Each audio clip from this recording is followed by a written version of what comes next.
Once again, riding on in, it's the outlaw posse. Now, in effect. Yeah, I've been a little bit under the weather here lately. I spent a few days in the hospital, but I'm out and about now once again, kicking it. Glad I got out in time for the weekend. At least I didn't have to miss any college football. But I'm feeling a lot better now than I did a couple of days ago, but all that's behind me now. So going forward, just say a few prayers for me, and hopefully my health will hold up for the rest of this football season. And then we can get back into some real podcasting and live streams. I haven't been on it as much this year. Like I said, I've been a little bit ill this year, off and on. So, yeah. But we already got a few people in the house already, but today we're going to talk about some college football Friday night results as well as some Saturday picks. Florida State, those fake Indians, the fake Indians have choked in Virginia, of all places. And who's fired next? Who are we going to fire next? Who's the betting odds to go next? Will it be Sam Pittman? Will it be Dabo Swinney and the Duty Diggers? Will it be Billy Napier and those gay turds down there in Gainesville? Chomp, chomp. Will he get chomped next? All three of them probably going to get fired, to be quite honest with you. And it's funny, we don't even talk about those skill shitter out there, Lincoln Riley. We thought his ass would be on a hot seat this year, but he's not. He's actually won all of his games this year, but we'll see how it goes. You know how Lincoln Riley is. He's always a fast starter and never can finish the job kind of guy. He's never been able to finish. He's probably the same way in the bedroom, right? But let's see who's up in here first. I went ahead and invited a few people to come up in here. They're probably not going to get it because it's so late at night. We're almost at midnight. Got 9 or 10 people in here already. Thunder OU Sooner was the first batter up. He said that was the quickest storm in the field ever seen. One of those goals come down. Florida State got ranked way too high beginning of the season. Yeah, they did that because they beat Alabama. Everybody wants to talk shit about Alabama all the time. Alabama ain't Alabama no more. Really? People still charge the field when they beat us and get ranked high when they beat us and then turn around and shit the bed after they beat us because they feel like that's their season. And Florida State's a 3-time national champion. But, yeah, I was thinking the same thing, Thunder OU. I was like, damn. They sure as hell stormed that field really fast, man, considering – I mean, the play wasn't really overly completed yet, and they was already on the field, man. I was like, damn. I mean, them damn students in Virginia got some kind of premonition or some psychic abilities or something. Just imagine if there'd been some kind of penalty or something to dispute that. They would have got them for unsportsmanlike conduct, 15 yards, and Florida State would have probably got another chance at a miraculous mini Hail Mary like they did at the end of regulation. I'm glad the referees actually looked like they were doing their job tonight because both those replays, one of them went in the favor of Florida State and the other one didn't, were both pretty accurate. And I like the way they actually took the transparency away and allowed us to listen in on the officials as they decided what the call was going to be, so we didn't really have to wait as long, to be quite honest with you. Yeah, I know Florida State got beat, and then Virginia also got beat by the North Carolina State Wolfpack. I'm not sure what North Carolina State's record is. They may be pretty good this year. North Carolina State's not a team you really sneeze at. Off and on, they're pretty good. They're pretty much a perennial bowl team. Thunder, you soon giving us the running updates. Appreciate it, brother. TCU goes down 24-27, according to Thunder OU Sooner, our roving reporter and the most attending listener of all time. Maybe we can get him on the show one day. Who knows? Rye Guy 1218 is also in the house. I'm under the weather. Basically, I injured myself back at work. I hate to hear that, guy. Hope you get better, brother. I've been fighting a lot of stuff myself, and just a lot of bad luck this year for me, man. I've been really snake bit, both physically and financially. As you know, I got demonetized by YouTube. I can no longer receive super chats or anything like that. So if y'all trying to super chat me and donate to the show like that, you can't do that anymore, at least until December 14th. They demonetized my channel for me resharing Charlie Kirk videos. They'll say it's just because I was sharing other people's content. That's not the case. It's not really the truth, because I've been resharing TikTok videos for months. They didn't really get on to me until after I reshared Charlie Kirk videos. So if you want to donate to the show, down here in the scroll, you'll see money $sign JPC316. That's Cash App. I'm also on Venmo under JPC316 as well if you want to donate to the show like that to help keep the lights on. All right. I hope to God my Ducks beat Pedo State, that being Penn State, that being, as he likes to say, pedophile state there. I hope that Oregon does beat Penn State as well. I don't really like James Franklin. I'm not a big fan of his. What do y'all think about that game? And before I go any further, let's go ahead and get the biggest moment of the day out of the way. I should have done this at the beginning of the show. This was the biggest moment of the night. Let's go ahead and share that real quick.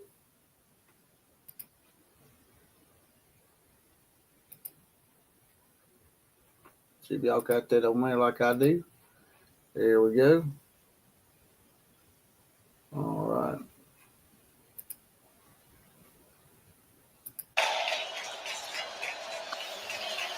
Looks like they're going to play cover. False start.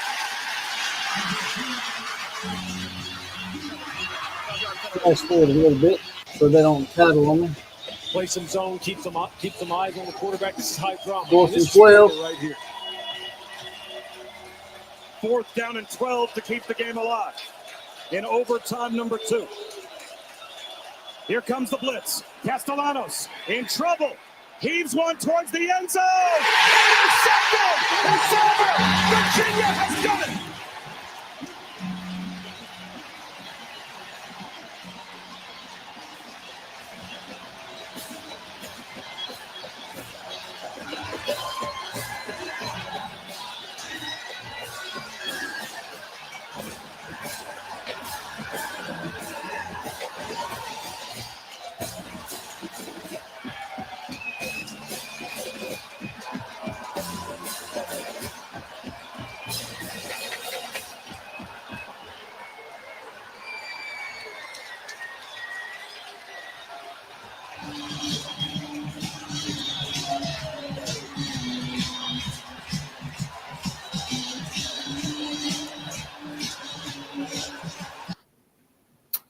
And that was the moment of the night right there.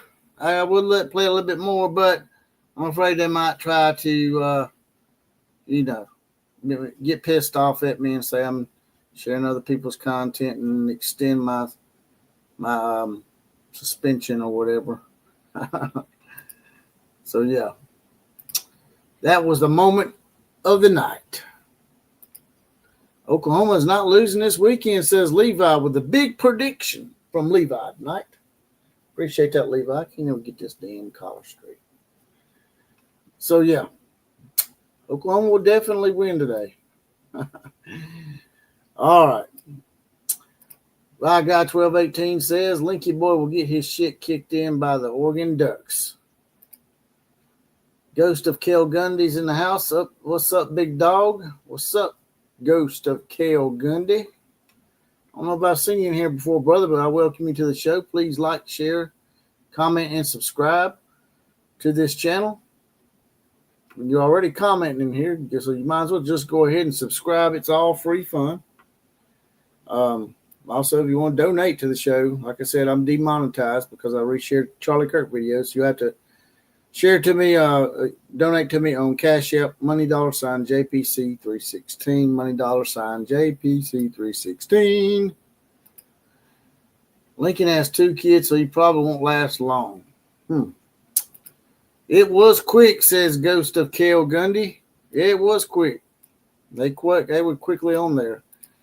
Darth Iskines is in the house. Hey, Outlaw, what's going on, Darth? Once again, Ghost says, what's up?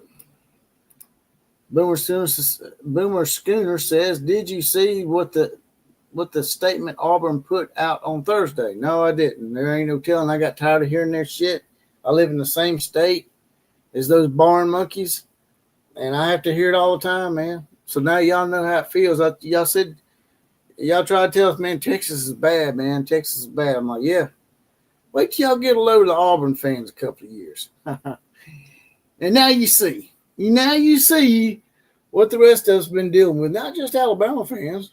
I mean, them in Georgia have played each other more than they have Alabama. As I told people before, Alabama and Auburn didn't play each other for almost 40 years. From, I guess, as the 19 teens to the 1950s, over a dispute of some kind of crap about the referees. Surprise, surprise, that kind of shit. But what you saw a while ago with Virginia and Florida State, the way they charged the field and the passion from the fans, you don't see that in the NFL. And that's why I want to continue to watch college football. And that's why I want to get this NIL shit corrected so I don't have to start watching the NFL. Because I've threatened to, after this year, if they don't get it together and put some kind of rules in place that are feasible and realistic, that I'm going to start watching the NFL. Because at least with the NFL, they have rules in place. So, yeah. So let me go ahead and see if we got some people coming in here real quick. I don't know if Fred Bagley's the one that told me to put this up here, and he's not even on here again. Done stood me up one more time, Fred Bagley.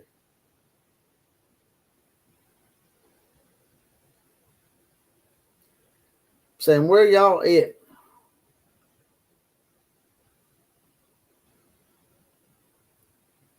Come into the live. All right. Darth Eskiness says, how about that TCU giving ASU the game? I did not watch that game tonight. I do know that they lost thanks to Thunder OU Sooner. But it does not surprise me because, the Big 12 conference is so, they like to say, we have parity. That makes us a better conference because we got more parity than anybody. All that means is your conference doesn't have a cowbell, not a cowbell, but like a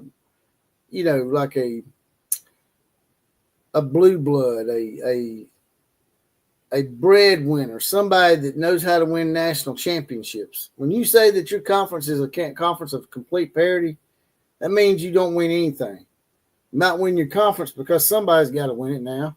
Somebody's got to win the Big 12 now that Texas and Oklahoma ain't there to carry y'all around. But I don't know, man. Maybe the Big 12 will end up getting the last laugh. They got more parity. Maybe they'll put a few people in the playoffs this year. Maybe they'll get 2 teams in this year. A lot of people are talking about that. We'll see. We'll see. I Am Sooner says, hey, out loud, big day for the Tide, Crimson Tide will roll in Dogland. Y'all hit the like button. Yes, please hit the like button. It shares me and it pushes me out, pushes the algorithm, gets them to put me out there even though they don't like me anymore and they demonetize my channel once again. Like I said, he injured his back. Hate to hear that. The Duck Knights in the house. Oregon will win. James Franklin's talking like he's trying to make friends. Dan Lanning talks like he wants to break the scoreboard. Yeah, I love what Dan Lanning said to Con Time Deion Sanders. Speaking of which, I don't know if Con Time has he yet to win? Has he won a game against a Division I school yet? I know he's won 2 games. One of them was Delaware. I think he might have beat somebody real crappy last week. Who'd they play? Who did Colorado play last week? Let's see. Colorado and Con Time Deion Sanders. He ain't looking too good without his son, Sakazulu Sanders. And Travis Hunter. They play BYU today at 9:15 p.m. this Saturday.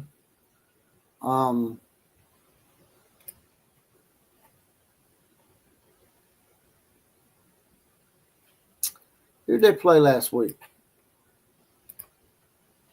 Who did they play? Who did they play? They were 2-2. They beat Delaware, Wyoming.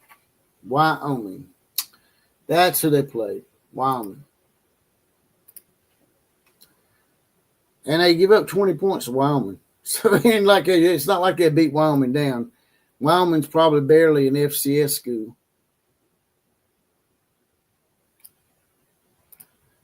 Like I said, not going to lie, I was devastated when Charlie Kirk died.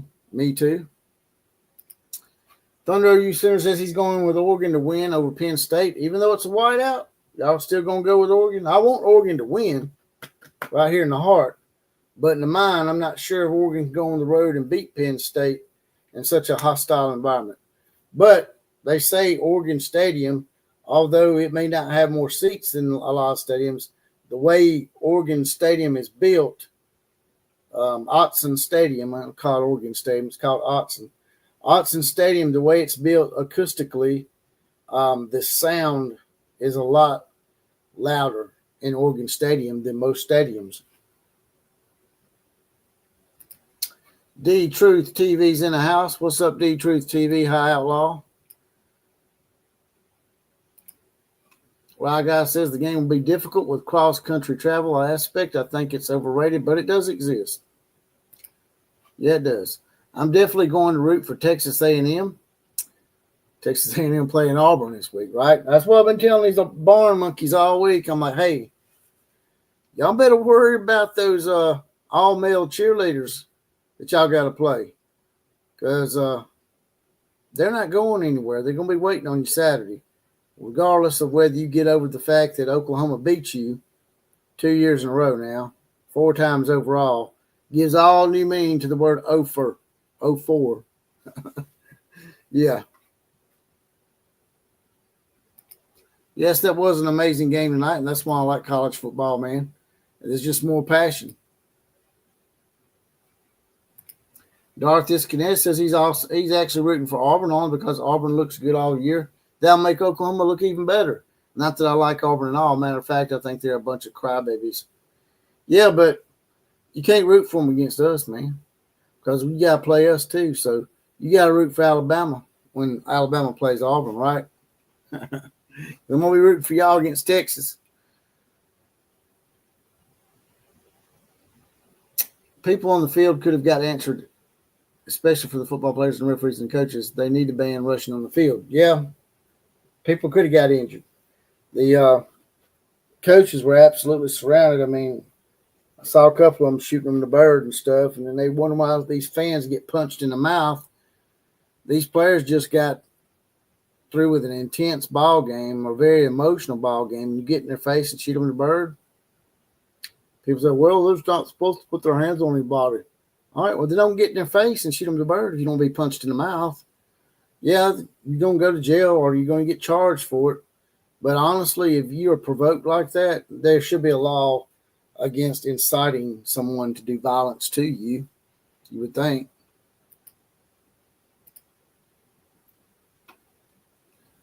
One of my favorite YouTube channels, Real American, got deleted. I never heard of Real American. What is that about? Is that a Hulk Hogan's channel? Yes, people could have got injured by people rushing the field. They need to ban rushing the field. Yeah, I already said that. I wonder if Auburn have Oklahoma on their minds when they play Texas A&M. Well, they do. They'll have another loss on their mind going into next week, and they'll probably accuse Texas A&M of cheating too. So, yeah. Corrections 101 is in the house. Says hello all. So let's go ahead and look at the college football schedule real quick. Kane Reed's also in the house. What's up, Outlaw? What's up, Kane Reed? Newsflash, Corrections 101 says Jackson Arnold just got sacked again. I agree completely. Con time, Deion Sanders is a hype man. Let's check the schedule out real quick. Y'all give me your predictions on these games. You people in the gallery, if you don't mind, smash the like button and share it out to your friends. We're going to get some more people up in here.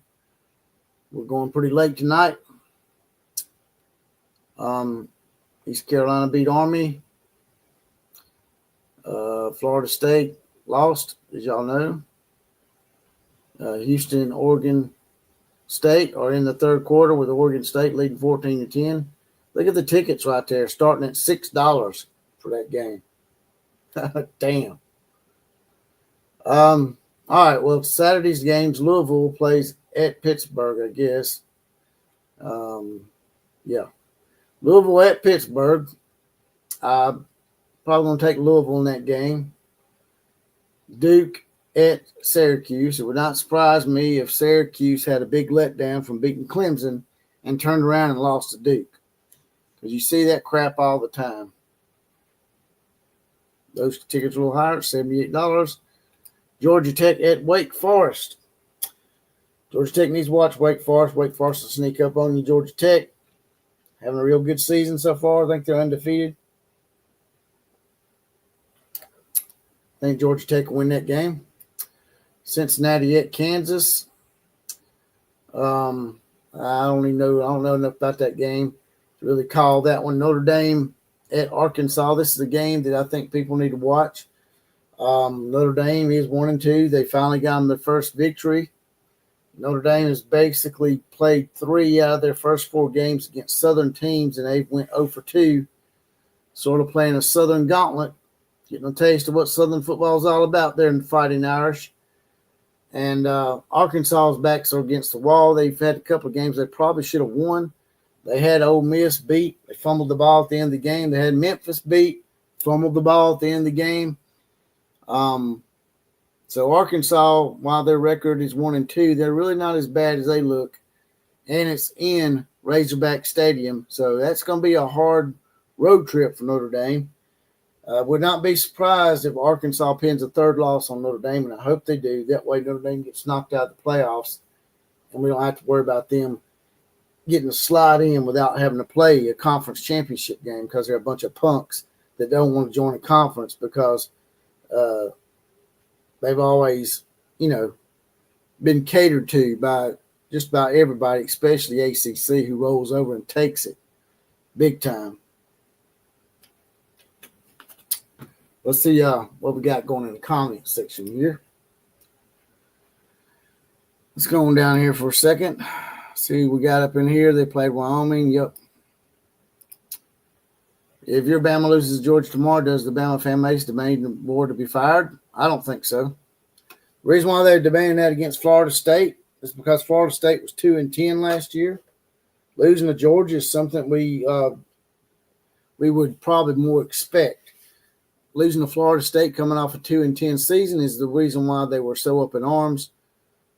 Alabama sort of righted the ship a little bit. They've been playing subpar competition. Wisconsin is a Big Ten team, and we look really good against Wisconsin. But Wisconsin also lost to Maryland last week by double digits, so I don't know if you can really put anything into that either.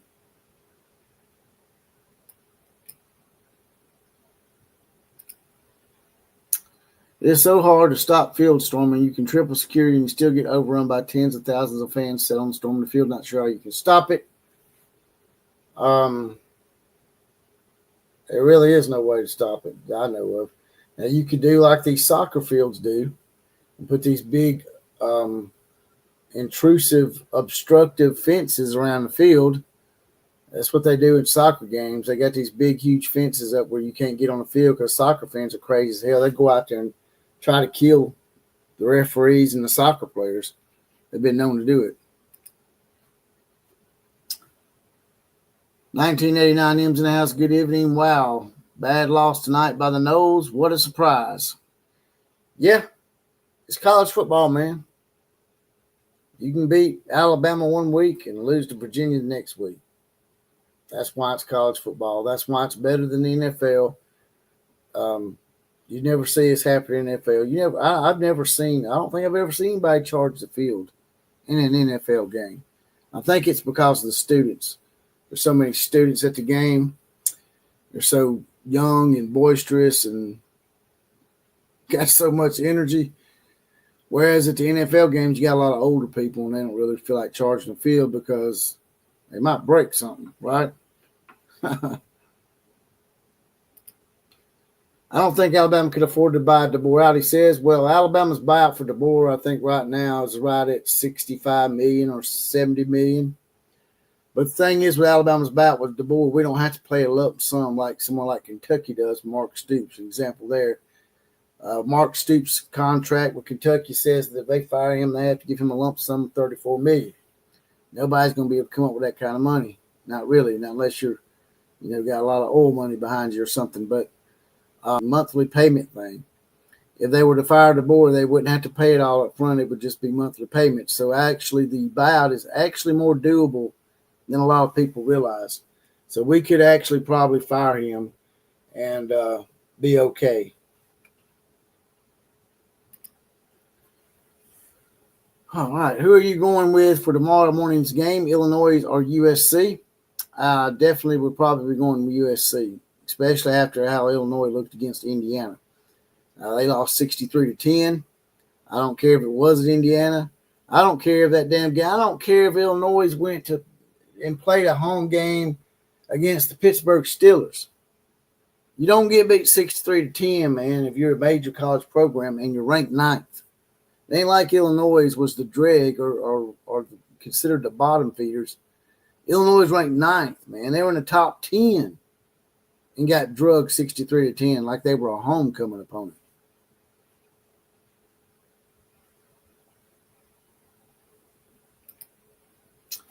Dorothy Escanez says Virginia did beat a Blue Blood, so they probably felt like it was a Super Bowl. That's true. Whether you consider Florida State a Blue Blood or not is up for debate. They've only won 3 national titles. Some people don't consider that enough to be considered a Blue Blood. It's according to what, I guess, your opinion is of being a Blue Blood. A lot of people consider being a Blue Blood, you got to have at least 5 national titles, which will mean Texas is not a Blue Blood. So you might want to stick with that.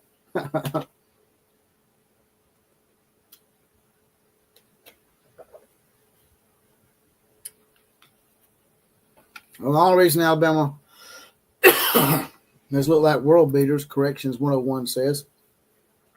Can't wait for the Alabama game tomorrow. Find out if they're the team that got beat by Florida State or the world beaters they look like since then. Well, they played La Monroe. Anybody can look like world beaters there.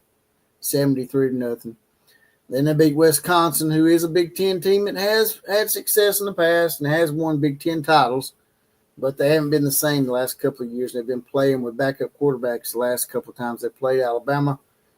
And then last week they lost to Maryland. So not putting a lot into that. I'm going to be rooting for my team. Hope we win because it would be pretty funny considering that everybody was saying, when Nick Saban leaves, everybody's going to beat your ass. Well, Alabama got beat by a bunch of teams last year that we weren't supposed to lose to. The teams that we were supposed to lose to, we beat. We beat Georgia. We beat LSU. The only team that we weren't, that was a toss-up was Tennessee. We did lose that game. But if you told me before the season that Alabama was going to beat Georgia, LSU, and Auburn, I would have thought we was going to be undefeated. So, yeah. Georgia is now, 1-10 against Alabama the last 11 games, or 9-2, or 2-9, 2-9, or 1-10. Either way, it's pretty bad. You would consider Alabama and Georgia the way they both always in the national championship picture, there would be a more even series, but it's been all Alabama. We won 10 out of the last 11 or 9 out of the last 11, and that's pretty significant that we are probably somewhat in their head. If they can ever get over the Alabama hump, they may just destroy us. They may decide they can get up on us in this game. They may just put their foot on the throat because they don't want Alabama coming up and beating them. And they may just blow Alabama out. But if they let Alabama beat them again, that's not going to look good for not Kalen DeBoer, but Kirby Smart. People going to always say, yeah, he's a great coach, but he couldn't beat Alabama. Won 2 national championships, but he couldn't beat Alabama. But that one time, the one time they did beat Alabama, not making excuses here, Alabama did have a bunch of players out for that national title game, and we beat them that year in the SEC title game.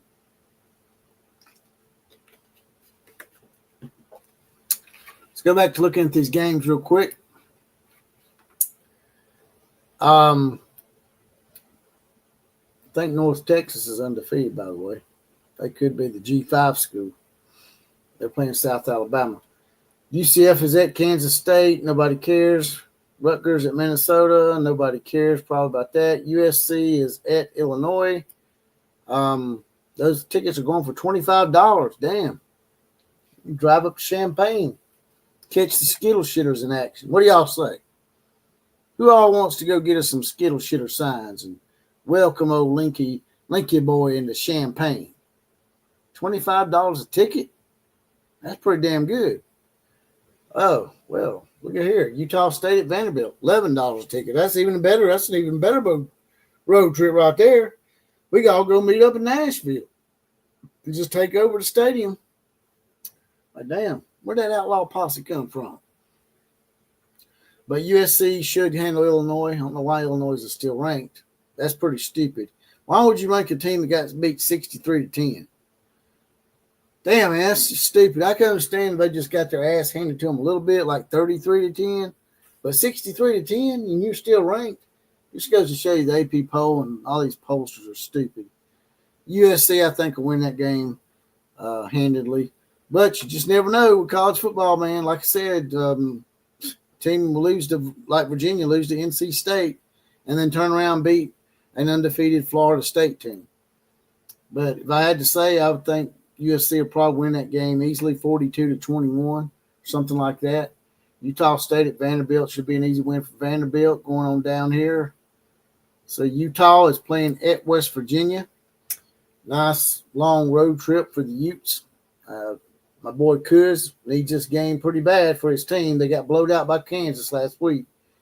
That could have rattled them a little bit, but Rich Rodriguez has always been good at getting his team back up after a bad loss, as you saw when they beat Pittsburgh after losing to Ohio. But I think Utah may go in there and win that game. UCLA at Northwestern. Nobody cares. Ohio State at Washington. That's on CBS.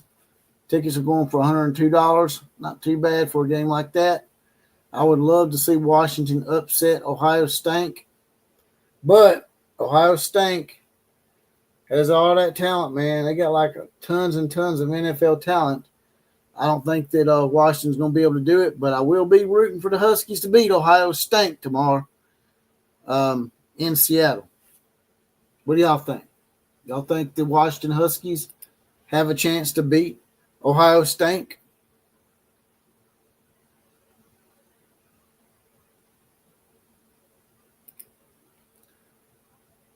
Howdy, Outlaw Posse. Sorry I'm late. I got a call from my sister. No problem, Fred. I was just giving you a hard time in the multi-chat. I'm just playing around, brother. You can't make it, you just can't make it, man. It's not that big of a deal. Corrections 101 says, I wish the OU tickets were that cheap. Standing room only tickets in the Michigan game were $250. Darth Kness says, I would love if Washington beat Ohio State. If anybody's in here right now that wants to be on the show, wants to come on the show, I can invite you to the show. This is the home of the Common Joe and the Common Sally in the Know, even more so than all those media talking heads. So anytime you want to be on the show, and if you've been in here at least a few times, and I know you're not a troll, I'll let you be on the show. But if you're just some new person, I'm not going to let you be in here until I at least know you've been in here a little bit, and I know you're not just some troll. All right, let's finish up these games real quick. Indiana there's a good one. LSU at Ole Miss. That one is also on ABC. That's at Vaught Hemingway Stadium. Those tickets are $214. Southern football. That's SEC football right there. LSU at Ole Miss. I think Ole Miss can win this game.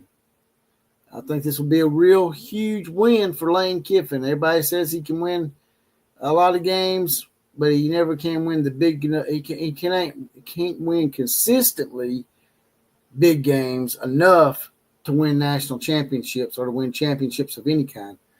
Ever since the SEC expanded, Ole Miss is back in 1992. Ole Miss has never been or never won an SEC title and has never been to Atlanta.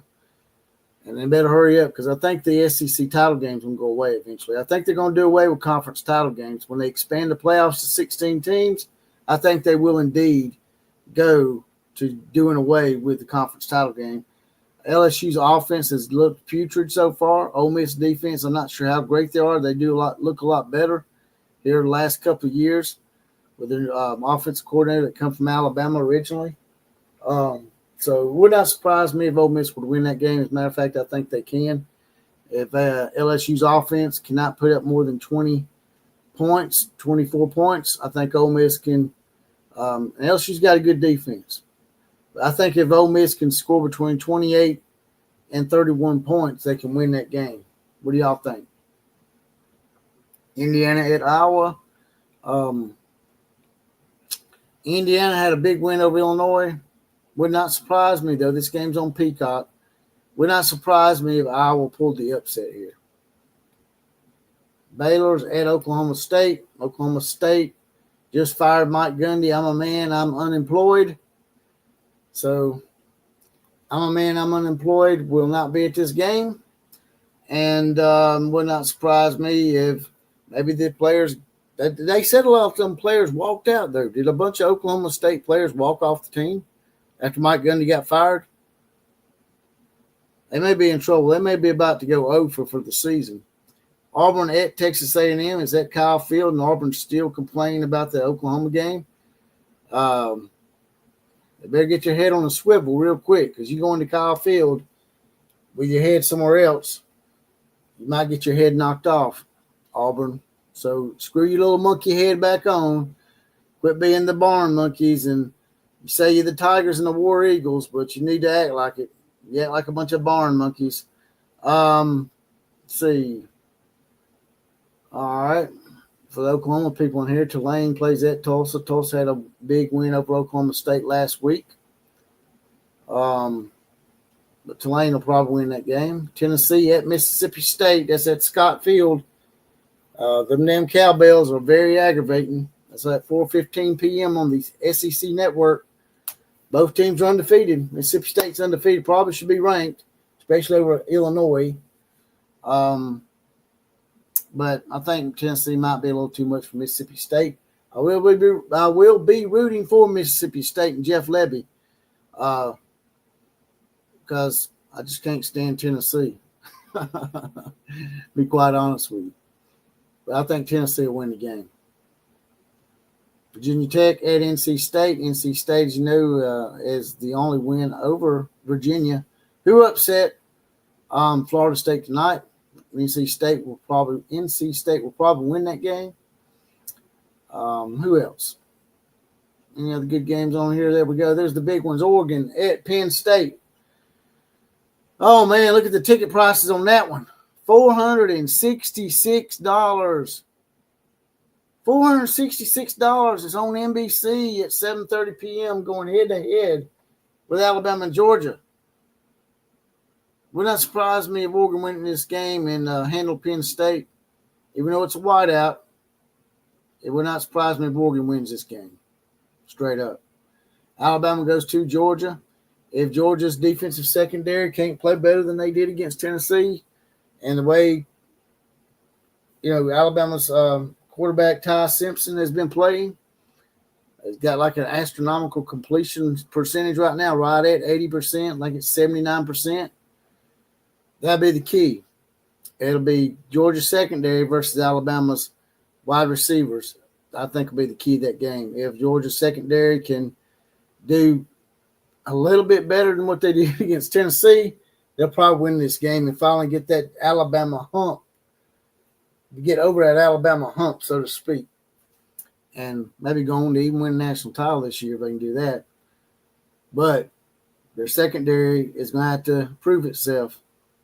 And if they don't, once again, Alabama will be living rent-free in that mutt ball licking Georgia hedge pissing head.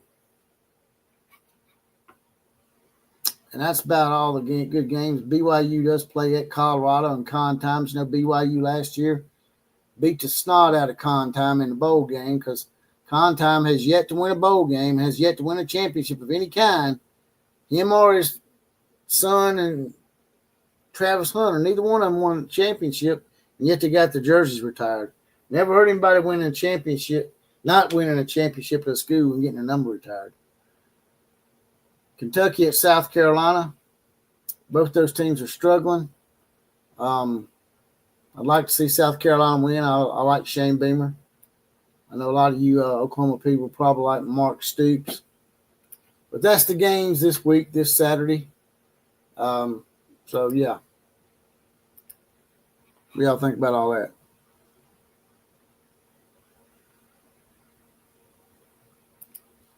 Thunder U Center says they're replaying the Virginia-Florida State game on ESPNU right now.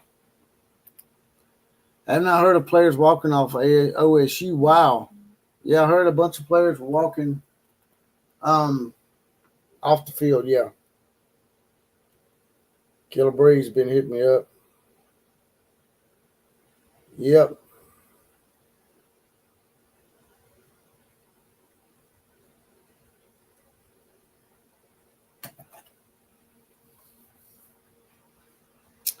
All right.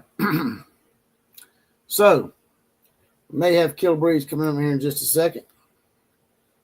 Yeah. If y'all want to hear from him, y'all want to hear from Killer Breeze? See what he's got to say on the matter? There's Killer Peas. Breeze. Peas. He called Killer Peas last week because he liked to pee himself when he found out that Jackson Hall got injured.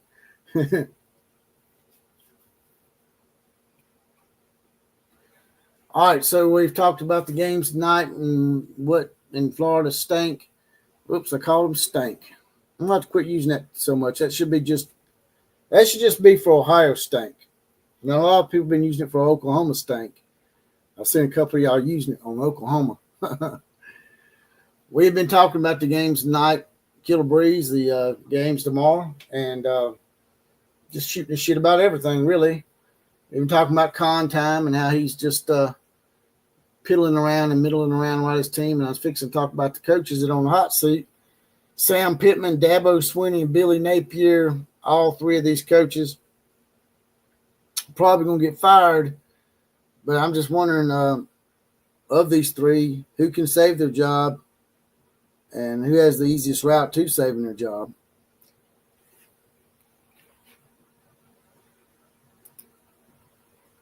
Hell yeah, Killer Bridge. Get up in here, says corrections 101.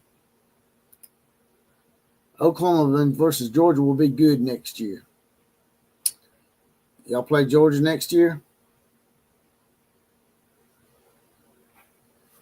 Dabo and the Dirty Diggers going down for the count.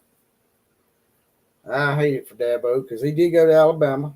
He was a wide receiver out here for the 1992 National Championship team.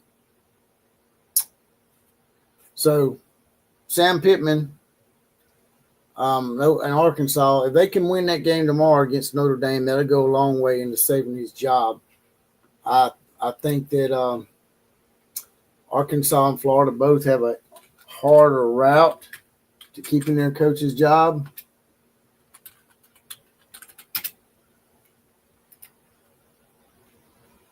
Let's see. Yep. Notre Dame's playing. See what we got here. Yeah. Notre Dame. There it is. Right there. All right. Let's pull up Florida's football schedule.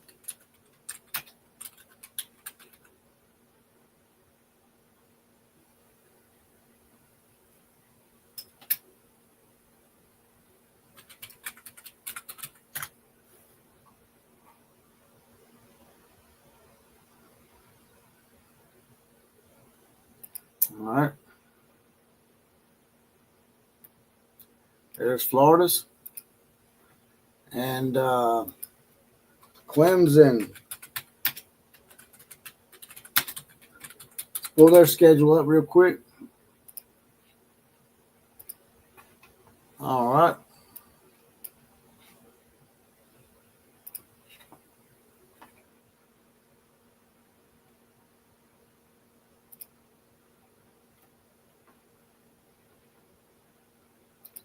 Gundy's already been fired.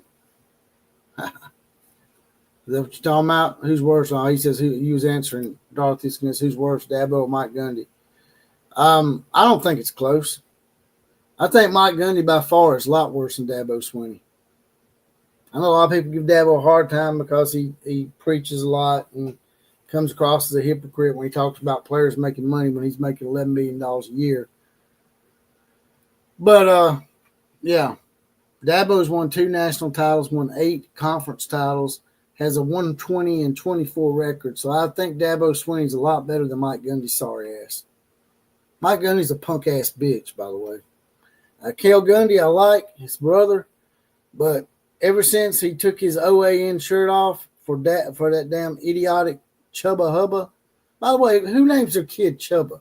I hope that's a damn nickname because it's just slightly retarded, to be honest with you. But to roll over and take a shirt off that it's something that you obviously believed in and then apologize for something that you need to apologize for, I lost all respect for Mike Gundy that day. And then, of course, his stupid I'm a man, I'm 40 shit. Everybody knew that was grandstanding. Now I'm a man, I'm unemployed.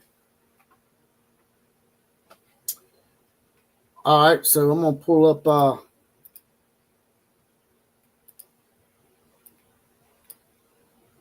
the Clemson football schedule for y'all. I'm going to go over this real quick so we'll see if Dabo's got a chance of keeping his job.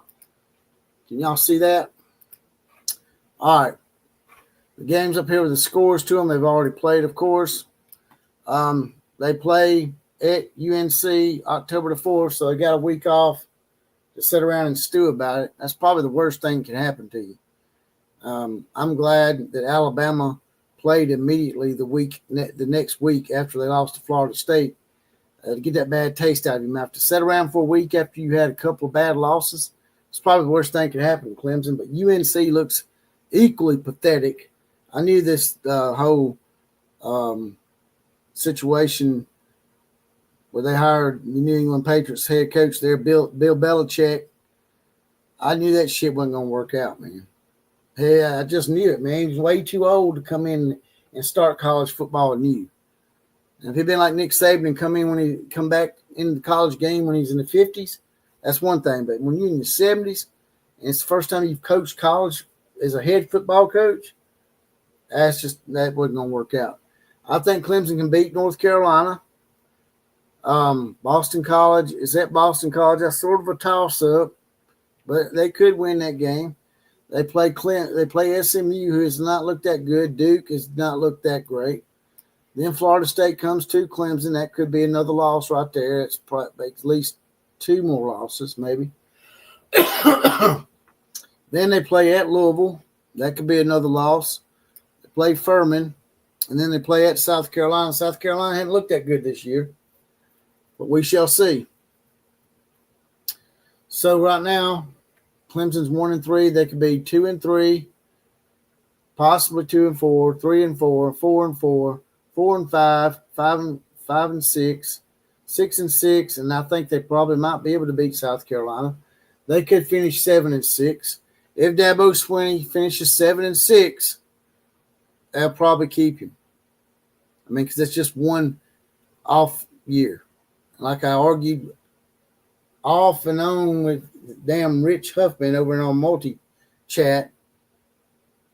If you fire a guy that just went to the playoffs last year and has won 2 national titles, 8 conference titles, and his record's 120-24, and he has one off year, and you're going to fire him? You know how stupid you look? Firing Mike Gundy is a whole different story. That dude been struggling the last couple of years and hadn't won a freaking Big 12 game since Oklahoma and Texas left. So I think Dabo's got a good chance at keeping his job because his schedule isn't that difficult, in my opinion.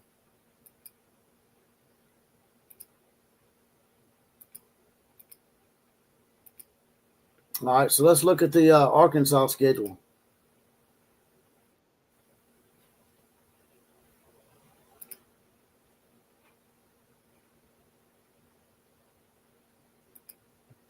Super late faggot in the house. What's up? Nothing. I was just trying to figure out which one of these coaches had a good chance at keeping their job as opposed to not. Now, I can go back to the Clemson schedule if you want me to.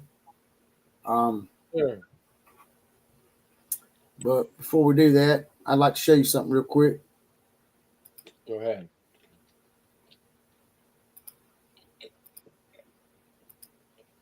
This is called, let me see if I can get it up.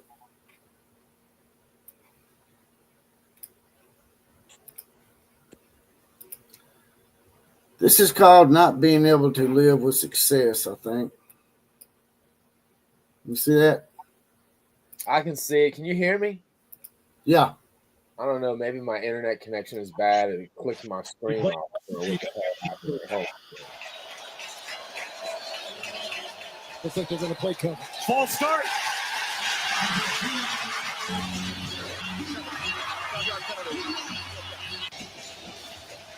Play some zone, keep some eyes on the quarterback. This is high drama. I mean, this is theater right here. 4th down and 12 to keep the game alive. In overtime number 2. Here comes the blitz. Castellanos. Oh, he's done. Heaves one towards the end zone. Oh! Virginia has got it. Wow. Wow.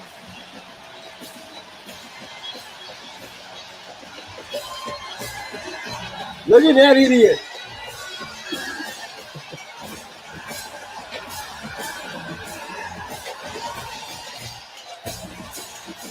Oh, Norvell.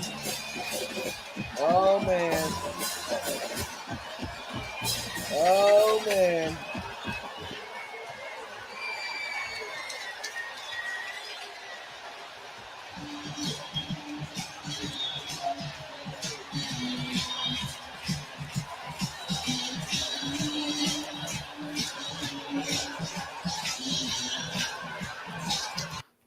That's got to suck right there, huh? Oh, yeah.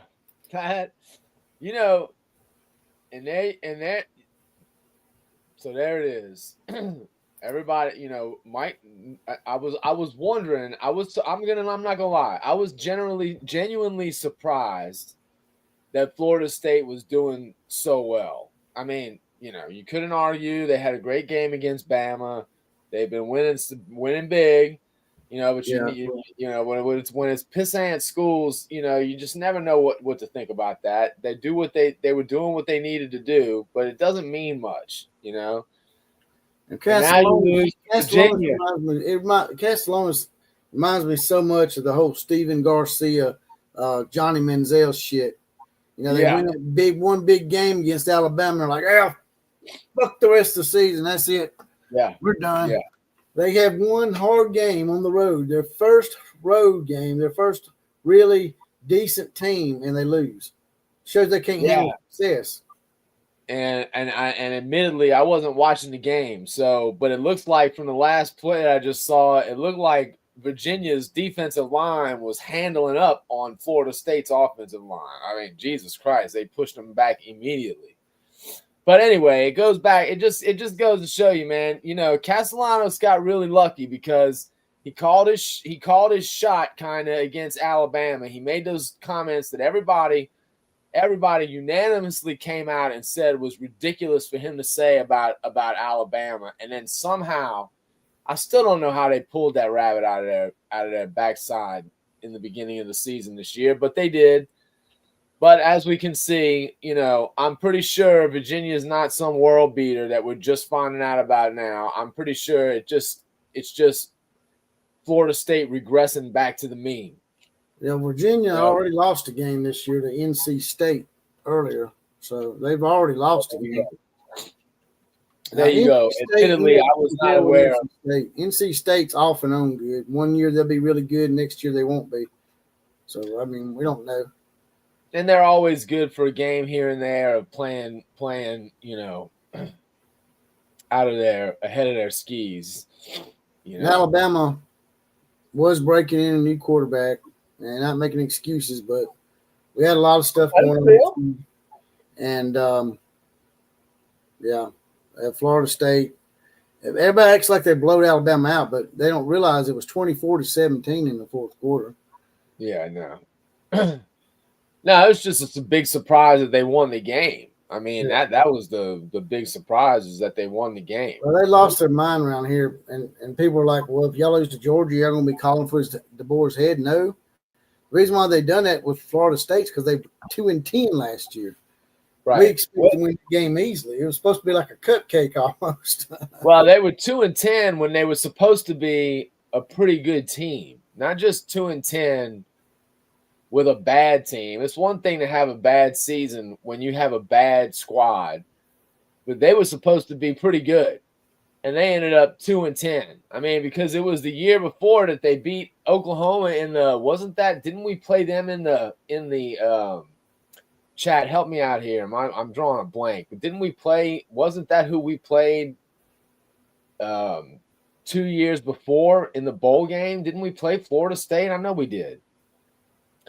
Yeah, y'all did. So they were supposed to have a really good team last year, coming off of that win and had a fairly poor year the year before. They were supposed to be good, and then they just crapped the bed. That's why I just don't think I don't think he's that good of a coach. That Norvell guy. I just don't know how good of a coach he really is. He looks lost when they have games like, I mean, I just saw the look on his face when they were coming off the field. He always looks like that. He looks like he doesn't know what the hell is going on. Well, it's like Corrections 101 was saying, a bunch of us were saying in here, that was one of the fastest field storms I ever seen. That it's was. It's like the first couple of dudes were out there, man.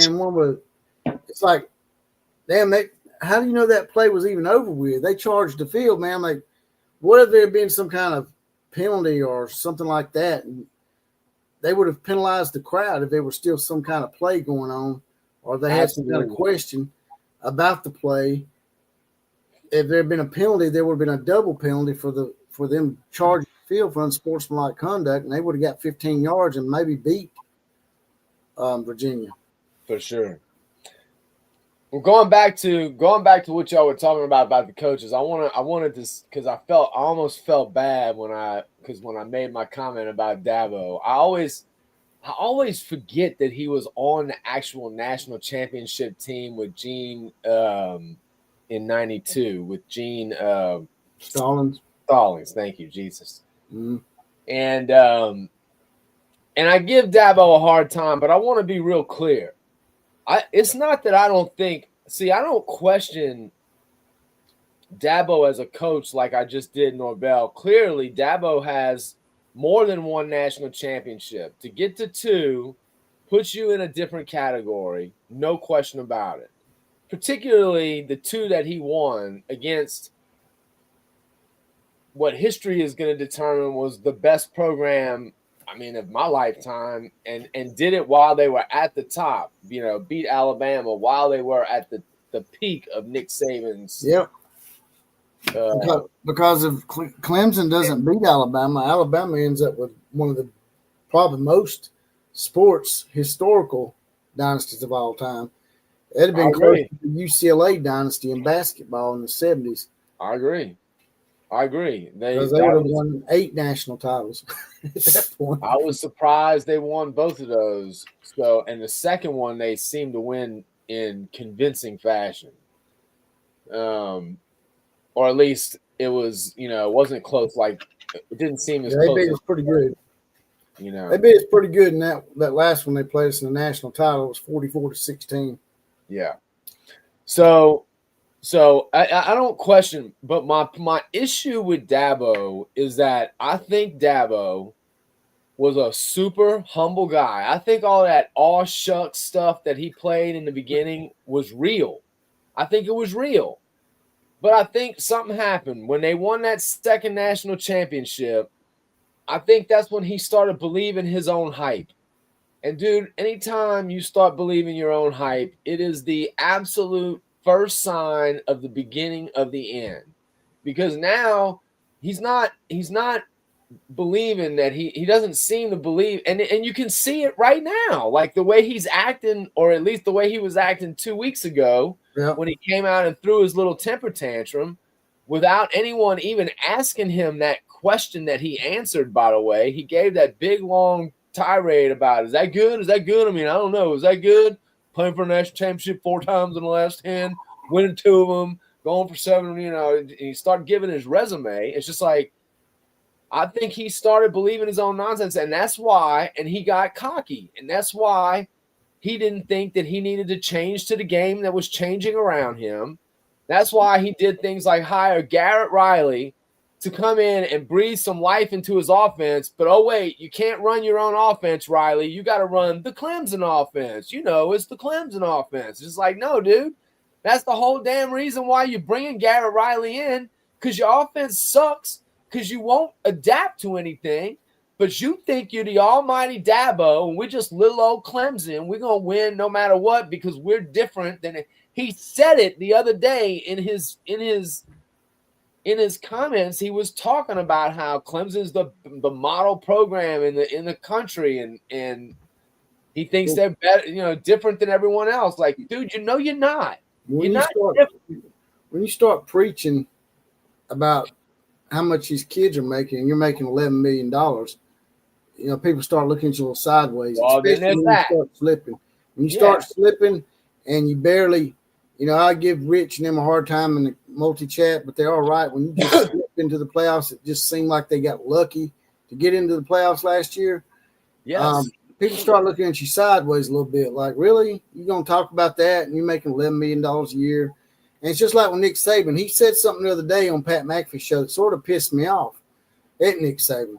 And it was talking about these players making this money. And Nick's like, well, what are they going to do if they don't go to the NFL and make it? Then they're going to get out in life and not have anything, blah, blah, blah. And Pat made a good point. He said, yeah, but someone gives them $700,000 or $800,000 to play college football. If they invest that wisely, they don't need the NFL, Nick. And he's like, he's like $700,000. That's not life-changing money. That's what Nick Saban said. I'm like, are you serious? What the hell did you just say? Did he really say that? Yeah, he said, that's not life-changing money. That won't be around forever.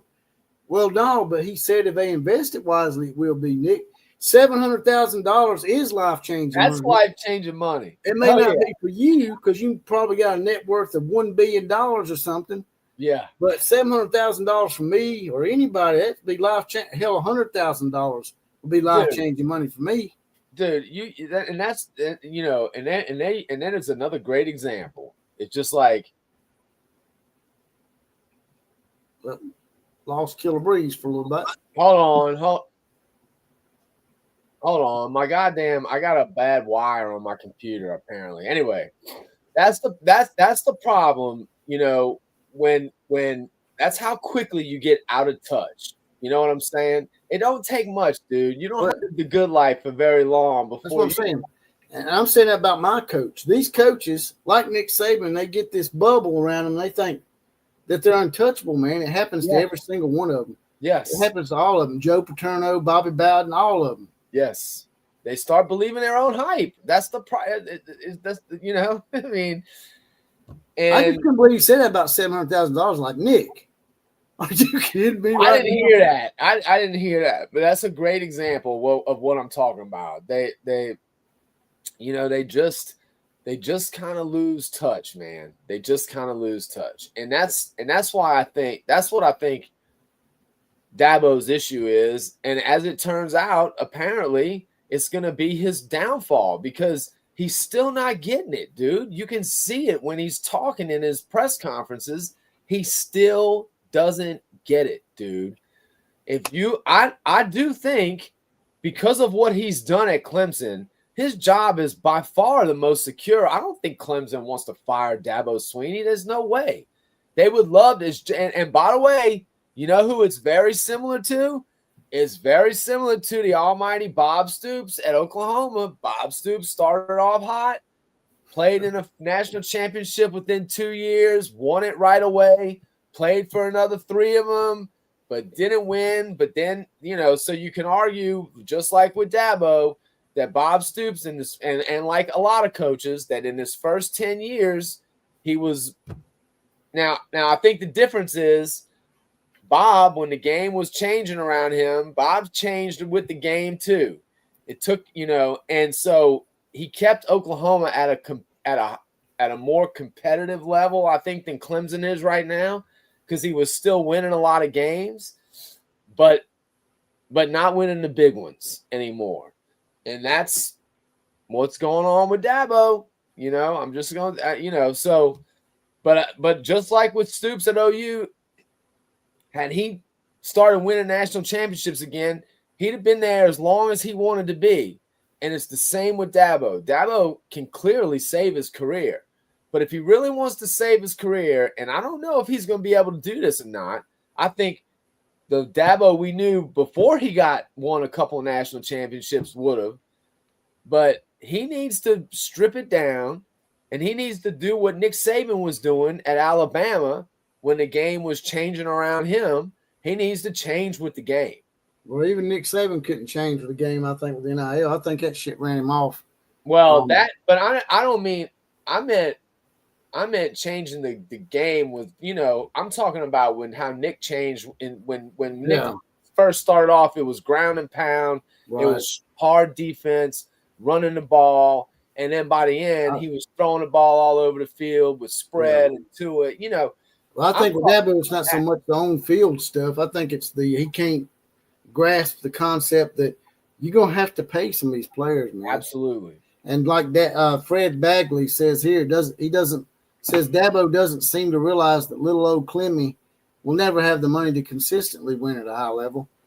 I don't know how great their fan base is and their money is, but I totally agree with that. You might be right about that. I don't know if they got the kind of money that some of the Blue Bloods have, man. They're not a real – I don't know if I could consider Clemson a Blue Blood. They're not, man. They're not. That's the other thing that I've seen, that was one of the first things that I saw that when I kind of went like, what? Like Dabo, what did Dabo? I saw him going off about South Carolina and how South Carolina is no rival of Clemson. And he started basically talking about Clemson as a program and how Clemson was different. And dude, outside of that little run they had in the 80s and this run that they had under Dabo, Clemson ain't shit. What are you talking about? Clemson is not a powerhouse football team. They never have been. They were under Dabo for 10 years, or not quite 10 years, but pretty damn close. The run that they had was legit. And again, particularly the second national championship over a peak Nick Saban in Alabama, I was shocked when I watched that game.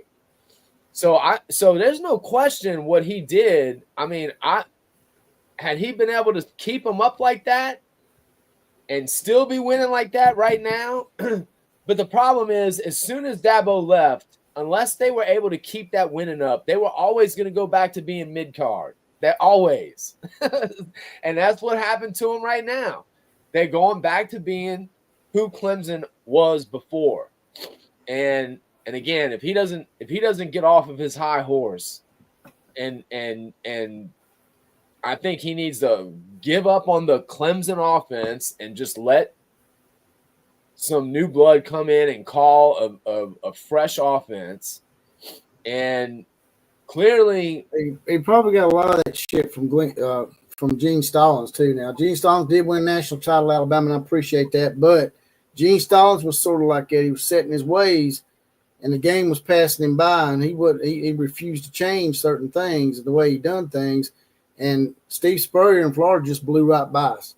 Yeah. And he ended up getting pissed off. The AD left, and after that, we know what happened to Alabama football. It went to shit under Mike DeBozo, and freaking Dennis Franchione actually had a pretty good record out here. He just couldn't handle the pressure of the boosters and stuff. And then we had Mike Price debacle. He never coached a game. We got down there at that strip club, and then we had Mike Shula. But dude, I'll never forget.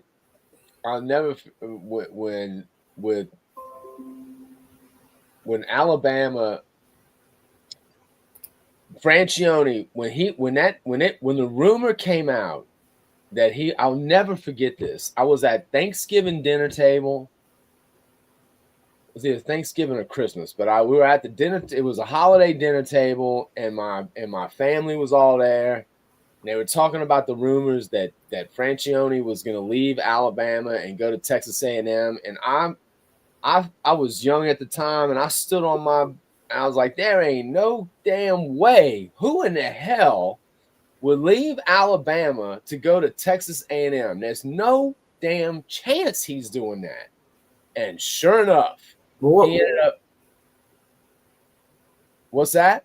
I said, what was so wrong about it is he asked those players to stay. They could have transferred. Oh, yeah, toe the line. Hold the line. Hold the line. He said, hold the rope. And then he dropped the rope and left in the middle of the night. Yeah. Yeah. And he got paid back in karma points, too, because it was a nightmare from the minute he ever came into Alabama. That's when I really started liking Oklahoma, by the way, because they were up on them some bitches 77-0 in the third quarter. Yeah. In the third quarter. That was an awesome game. I was like, what the hell is this shit? Well, and they called the dogs off because they could have scored 100 in that game. I'm telling you right now, they could have scored 100. But they wouldn't do it. Bob Stoops wouldn't do it. I was surprised he even went to 77 because if you go look back when Bob Stoops was the head coach at Oklahoma, he had a couple of games where he ran the score up, so I don't know what his deal was with Francione. He clearly didn't like that guy because he typically didn't do that. He typically didn't run the score up that bad. I mean, he would score a lot of points, but embarrassing another team 77-0, but yeah, they could have scored. Well, the way Francione left at Alabama and some of the business dealings that he got caught up in too, that not a lot of people know about,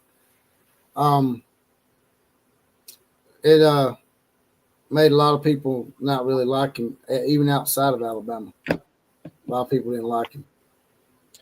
He never done nothing after that, really. He's an asshole. He got exactly what he had coming to him. He got spit out of the back end of the business, and nobody talks about Francione anymore, which is what a good people don't realize is he actually his last year at Texas A&M, I think he actually righted the ship a little bit. They went 8-4 or something. Wasn't like a horrific record, but it was the way he was losing. He's losing 77-0, and Texas was just slapping him around and shit. And it's like, oh shit. And he was cocky, dude. He came in and he thought he was, because the big word was how this is his recruiting stomping ground. This is, because didn't he come from TCU? Wasn't Francione at TCU before he went to Alabama? He actually won at TCU. He did win at TCU. Pretty good. And he ended up turning that program over to, what's his name, that ended up being a legend there? Patterson. Yeah, Gary Patterson. Everybody talks about Gary Patterson built TCU football, but not really. It was really Francione. I mean, I give him kudos, but yeah. And didn't Patterson get fired the same year they put a statue up of him on that? At the football stadium. Like a year later or something. Like, here's your statue. Get the fuck out. Yeah, because they fired him in the middle of the season, didn't they? I think they canned him in the middle of the season. I don't even think they gave him to the end of the year that year. And this guy's was supposedly a legend at TCU. I'm like, damn, man. Alabama was telling Bear Bryant or Nick Saban, get the hell out. Yeah, he definitely. He's an asshole too. I feel bad for Sam Pittman at Arkansas. We was talking about him too. He's a ton. He was within a fumble against Ole Miss of winning that game. And then he done the same thing against Memphis. Fumbled the ball late, lost the game against Ole Miss and Memphis. He should have beat both of those teams. He's a nice guy. He seems like a nice guy.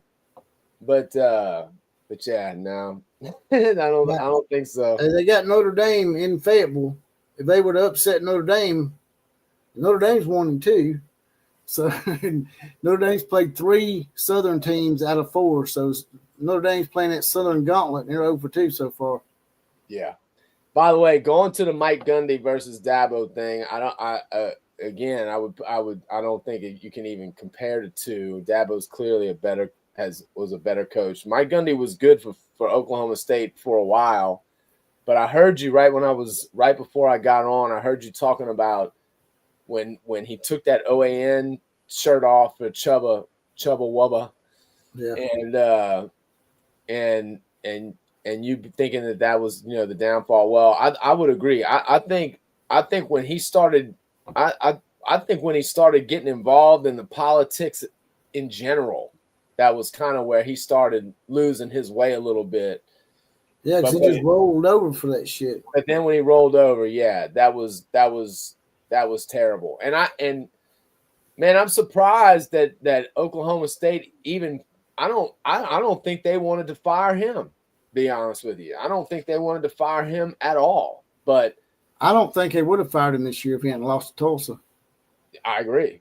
If he hadn't lost an in-state school like that, it'd been different if it'd been Oklahoma. If they lost to Oklahoma, it'd been different because he'd done that a lot. Yeah. But to lose to Tulsa? Well, Oklahoma State is one of these programs that you can tell just by the way that they carry themselves and the way that they keep coaches like Gundy for as long as they did. They clearly don't think highly of themselves to accept as much mediocrity. Just the fact that the guy gave them a couple of really good seasons, winning the Big 12, I think in 2011 or 2012, something like that. And, they just clearly don't. The standard is not that high. They don't need excellence all the time, and that's clear by as long as they kept him on. But it's going to be real interesting to see whether Mike Gundy, if you go look at his career earnings, he's made a boatload of money. I don't know if he, I don't know if he seems like I don't know if he's going to coach again. To be honest with you. Well, I don't even think it was the fact that he lost to a G5 school, man. I think it just hinged on the fact that it was an in-state school. Like, let's say they had played someone like Tulane and lost to Tulane. I don't think they would have fired him for that. But because it was Tulsa, the other in-state school that's in major college football, that they just couldn't take that, man. I agree. I totally agree. Be like Auburn losing to South Alabama or some shit. I totally agree. They and by the way, I don't know. Did y'all talk about Mateer's surgery at all? I haven't talked about that. I did see something where he was on an ESPN interview with Kirk Herbstreit and that black dude, and he was just telling them how he went to bed early and stuff. Joey Galloway, yeah. Saw that. Well, apparently, everything so far has been better as the best case scenario up to this point. And I still don't think he's coming back for Texas, but I think he'll be back the week after that. So I really hate it. Huh? I really hate it because it's like you said, something you pointed out that I didn't really realize until you pointed it out was the fact that this may be his only time he gets to play Texas because he may not be here next year. 100%. He's a projected first rounder. He's probably not going to stay. Yeah, I mean, I didn't realize he was projected that high until you told me that the other night that he was projected to go as high as 7, and not only that, but also the first QB off the board. I didn't realize that. I would have thought his throwing motion alone would have kept him off of being that high. That surprised me too. I didn't expect it. He said somebody projected him to go 7th to the Jets or some shit. Oh God, I hope that doesn't happen. Jesus Christ, go to the Jets. God damn. Go Jets. Well, I'll tell you this. Oklahoma did get a couple of really good recruits yesterday for their. Now it doesn't mean much, until they sign. Who really knows what the commits really even mean anymore? But they did get a couple of excellent offensive line recruits. One of them being a 5-star, and it makes me, I went to the recruiting rankings. I wanted to see where they were, and I saw that USC is back at number 1 for the 2026 recruiting class. Dude, do you know how many I want you to know something. Mm-hmm. When Lincoln Riley was a head coach at Oklahoma, wow, that might be the first time I've actually referred to him by his full name and not Tebow in a long time. I didn't even think about that. Our Linky boy. But when old Stinky Linky, when he was at Oklahoma, he was known for having small recruiting classes, small classes. That was one of the defining characteristics of this dude. He never had huge classes. He, obviously, as we all know, heavy on the offensive skill positions and not real heavy on the trenches and the defensive side of the ball at all. And I was looking at his class, which is back at the number 1 spot. You know how many kids he has in that recruiting class? He's got 32 recruits in a class. That's basically twice. That's you could argue that that's more than double what he was normally, because he was pulling in classes of like 14, 15 fucking people at OU. And now he's got a class of 32. He's got 21 5-stars.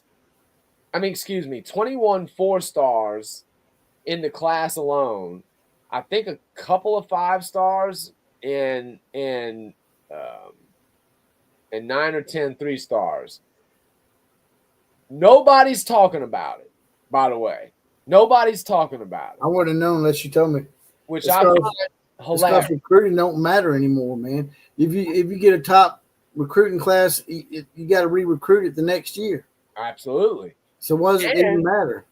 And a lot of people also think, doing a little digging around, or you can just let people recruit them for you and let them play at that team, and you can just go over and take them away from them. Yeah, well, that kind of gets to where I'm headed. So a lot of people apparently are thinking that this class is bogus, that it's typical smoke and mirrors from Lincoln, that they've made a bunch of offers that everybody knows now that the House settlement has come through that USC is never going to be able to, or based on their history, is probably never going to keep their word on these NIL packages that they've been offering to sign all these. And they're probably going to gray shirt a bunch of them. Yeah. Well, I'll tell you, dude. I mean, once again, I'm going to be very curious to see how it all works out because, all of the 5-stars, I think damn near all of the 5-stars that he's recruited in the last couple of years all end up leaving, and not working out. So I'm going to be real curious to see, does he even keep the class together at all by the time, signing day comes? And if he does, how quickly do some of those kids leave either that same year or the very next year? He's had players leave in the middle of the year. Bear Alexander left right in the middle of the year. So, and you know why that was. Well, I'm just tired of that shit, man. That's why I was telling everybody, that's the reason why I'm talking about going back and watching the NFL, because at least with the NFL, you got rules. You know where you stand. Where these players got contracts and shit. So, yeah. That's but true. Tonight's football game against Virginia is why I like college football. You don't see that in the NFL. You don't see that kind of passion and people charging the field and shit. Probably because you got a lot of young students at those games. Like I said, they got a lot of energy, man. Oh, yeah, they do. People at the pro games, they're a lot older, and they're not afraid they'll break something. They charge out on the field. But absolutely. Absolutely. Duck Knight said he likes your nickname for Linky, Stinky Linky. So he's going to use that. That's right. Old Stinky Linky. Darth Disconnect says he thinks that Mike Gundy was looking more and more bored, like he didn't want to be there near the end. He didn't look – dude, that was the thing that I didn't understand the most, is that he just didn't even seem to care how bad things were. That's what blew my mind. Well, you see it all the time. These good coaches, they're really good. And then all of a sudden, they start taking heat from the boosters and they get to where, like, you know what? I've done enough here. Y'all can kiss my ass. I've made enough money. Like you said, Mike Gundy's already made enough money. Y'all want to fire me? Go ahead. I'll just sit at home and draw my paycheck. That's what Tommy Tuberville did at Auburn. He beat Alabama 6 years in a row. No Auburn coach had ever done that. And they got rid of him for one bad year. Was it 6 in a row? Yeah. Really? I don't remember that. Yeah, he got us 6 times in a row. Dude, speaking of TCU, TCU fell tonight. Yeah, TCU did fall. God damn it. I keep hitting this damn button. Shit. The TCU, the number 24 ranked team in the country, they fall tonight too to old Arizona State, a mid-card battle. TCU at number 24 fall Arizona State, and it looks like Houston and Oregon State, a Big 12 and a Pac-2 matchup, are tied up at the end of the game. I don't know if it looks like that's probably going the Pac-2 with a rebranded Mountain West. They were talking about next year there's going to be 8 teams in the Pac whatever, the Pac-8. But they got it's going to be a bunch of Mountain West teams. It's not really the Pac-12 anymore.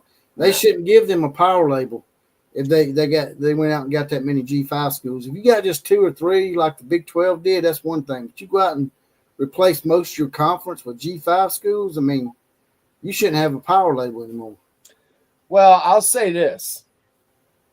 And I don't know that they realized what they were doing at the time. I think they were trying to stay at the same level as the Big 12, Big 10 and the SEC, and that's not what happened. But I will give the Big 12 credit for out of those remaining power conferences, the ACC and the Pac-12 and the Big 12, they clearly have cemented themselves as the best of the rest. That's true. I mean, and what's so crazy about it is the Big 12 was on life support when Oklahoma and Texas left, and the Pac-12 had that chance where they could have went there and just killed the Big 12, and they would have been the one that survived. Yep. But they listened to Kevin Warren and that snaky ass Big 10. Yep. And they got with the ACC. Let's all get together and have an alliance against the big bad SEC and the Big 12. And you see what happened? Big Ten stabbed them in the back and took their teams from them. That's exactly right. That is exactly right. Because it could have easily. In fact, you could kind of argue. Well, I guess geographically it's kind of the same. It's east versus west or north versus south. But either way. Yeah, they had just as much of an opportunity, and they got outsmarted. You know. Well, the Pac-12 had this thing too about academics in the Big 12 schools weren't up to their standard or something. It was probably Stanford and Cal and them. That's absolutely what it was. Shit up. And then Stanford and Cal almost got left out themselves. It was so funny, man. They got a lifeline through to them by the ACC, which is the dumbest shit ever. You got a conference called the Atlantic Coast, and you got teams from the Pacific Coast playing in the Atlantic Coast Conference. Yeah. Well, you know, the other thing, too, is you could argue that the Pac-12 really made their biggest mistake back in 2012 when Texas and Oklahoma were set to go. It was going to happen. And that damn Longhorn Network at the last minute is what kept it from happening. The Pac-12 refused to allow them to have that network, and I bet you might be glad now, though. In hindsight, you're probably back in. You're mad about it, but you're probably like, "Damn, I'm glad Texas sort of screwed it up for us because now we're in the SEC." I did not. I was so upset when I found out they were good, that they were going to the Pac-12. I was not happy. That don't seem like a good fit to me. I don't see Oklahoma people wanting to travel all the way out to Los Angeles to play USC and UCLA and shit. That you'd be amazed. There's a lot of people that thought it made sense. I mean, it was about to happen. There was a lot of people that thought it made sense. To me, it would have made more sense to go to the Big Ten than go to the Pac-12. Yeah, that's probably I could definitely geographically, it seemed like it'd be closer to me. It is closer for sure. It's absolutely closer for sure. But but that's that you could argue they really made their mistake back then. You know what I mean? Because they've just each step of the way they got caught having short-term vision and not long-term vision. Each step of the way, and now they are non-existent. And to your point, even if they keep the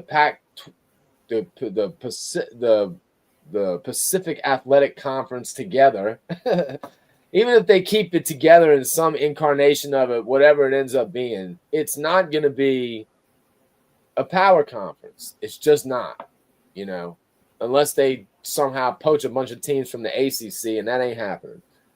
They were trying to get a bunch of teams from Mountain West and Conference USA and stuff, and they could only get 8. They couldn't even talk teams into leaving the Mountain West. Some of them, man. Well, what would be the point? You're essentially, because again, it's just conference in name only. The Pac, it doesn't. Yeah, you're just basically renaming the Mountain West the Pac-12. That's right.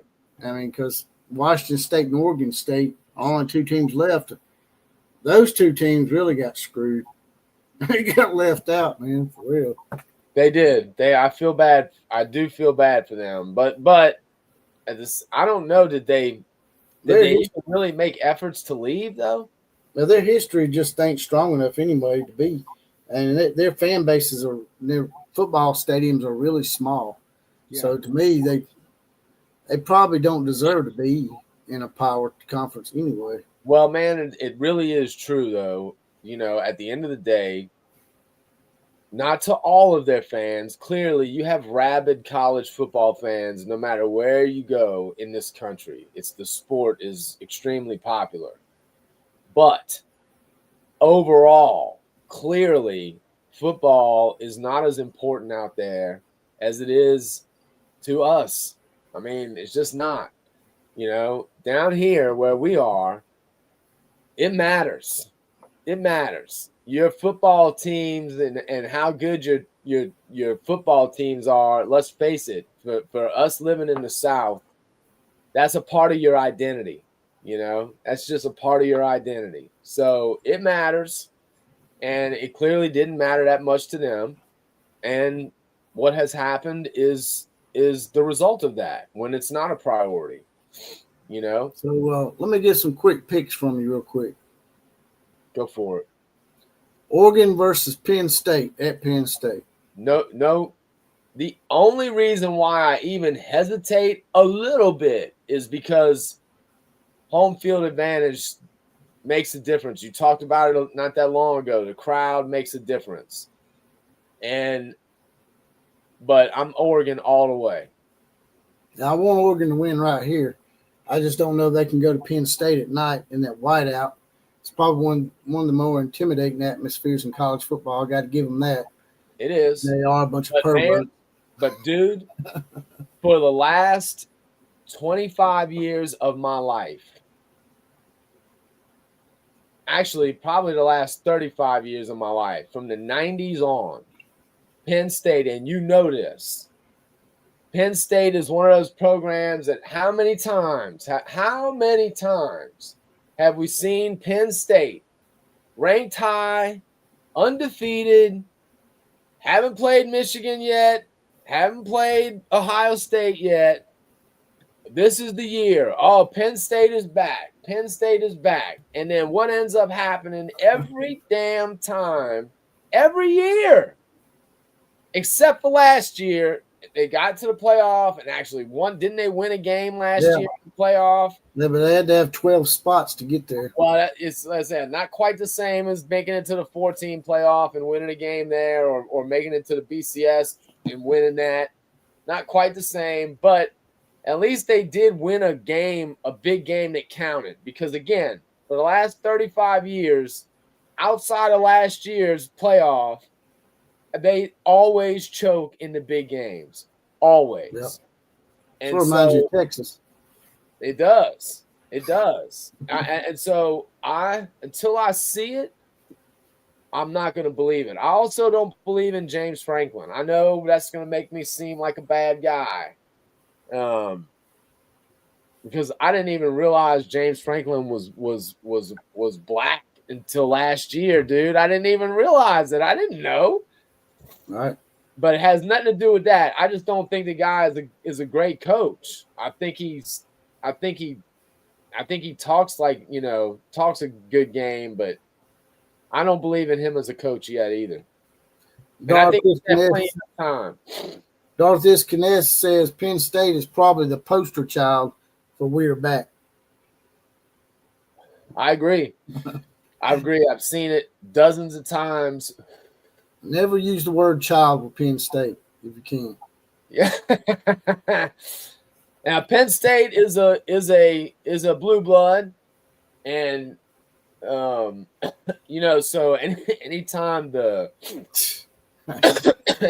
media gives them a chance to talk good about them, they're gonna take it.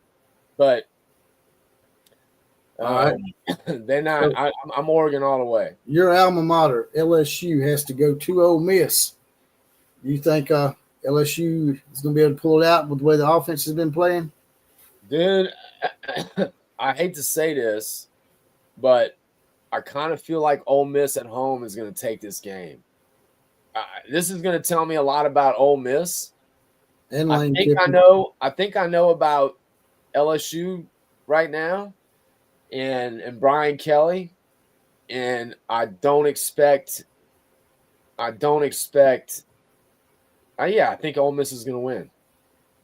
Yeah, I was saying the same thing earlier. I'm just not sure how good Ole Miss's defense is here. I know LSU's got a really good defense. Well, that's why I said this is going to tell us a lot about Ole Miss. I don't know. Lane Kiffin's good at winning 8 or 9 ball games a year, but he's never been able to win a game that lent for him to be a national or champion in the SEC or nationally. Do you think he's going to take the Florida job? I've heard rumors that he might. If I was him, I wouldn't touch that shit with a 10-foot pole, man. I was going to say, I don't know what Lane's aspirations are, but I do think he could win a national championship at Ole Miss. I do think he could do it. I think he could too, because Ole Miss has old money. They have a lot of old money. Yeah, and they're SEC. They can clearly get. He's enough of an offensive guru that he's going to always be able to have good skill positions on offense and a good offense. And so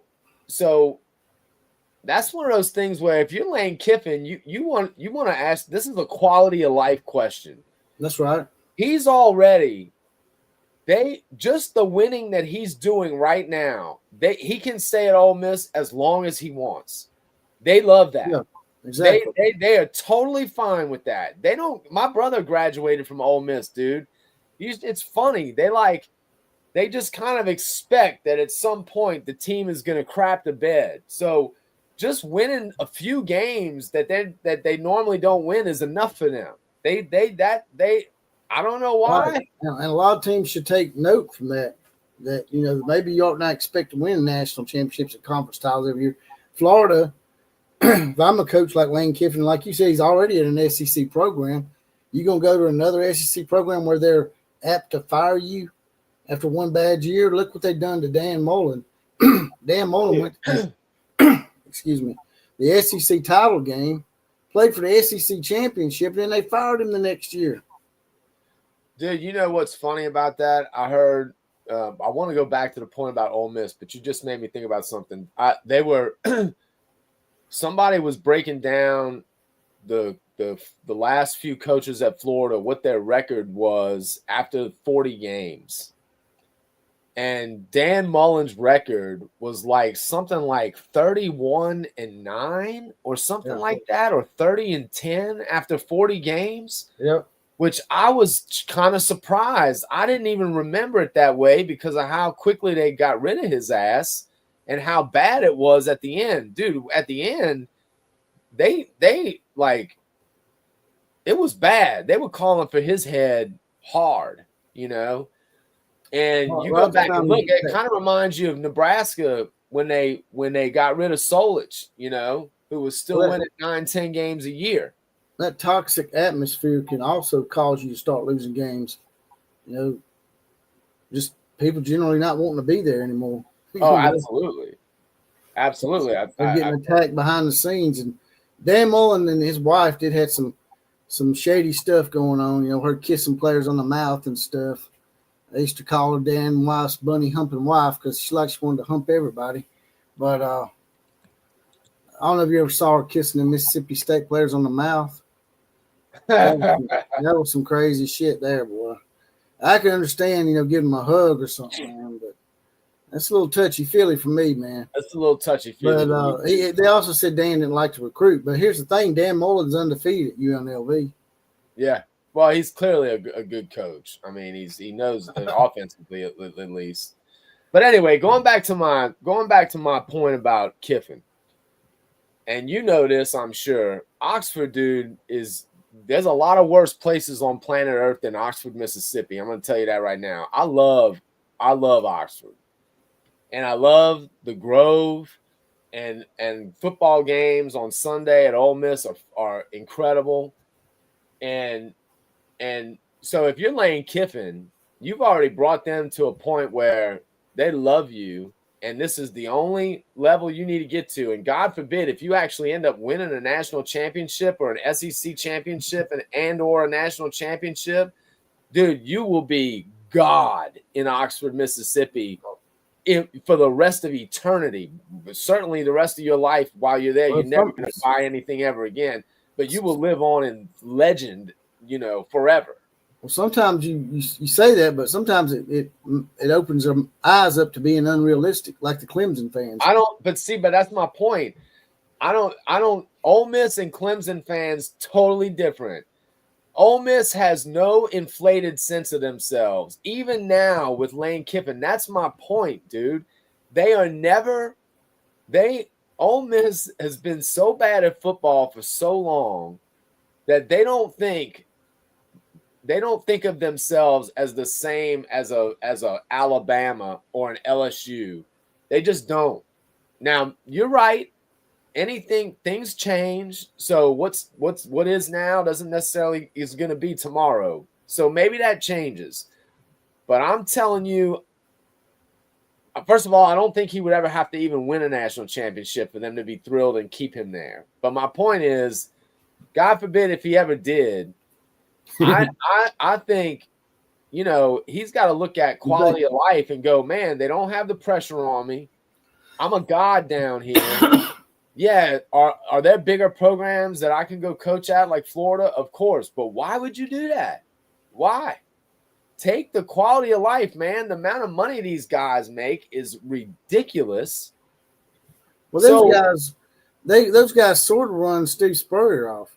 And I know he went to the Washington Redskins at the time, but they said Steve didn't really want to leave, but he left because he felt like they weren't showing gratitude for how he had gotten them there. And they'd never won an SEC title ever in history until Steve Spurrier got there, let alone national title. He got them their first SEC title and first national title. And let's make no mistake about it.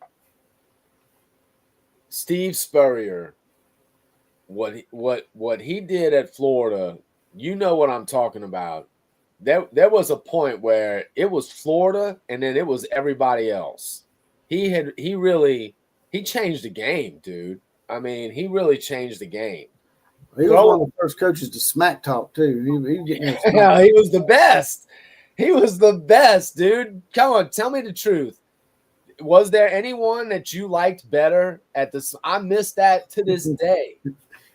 Is there anyone that you liked better at that than Spurrier?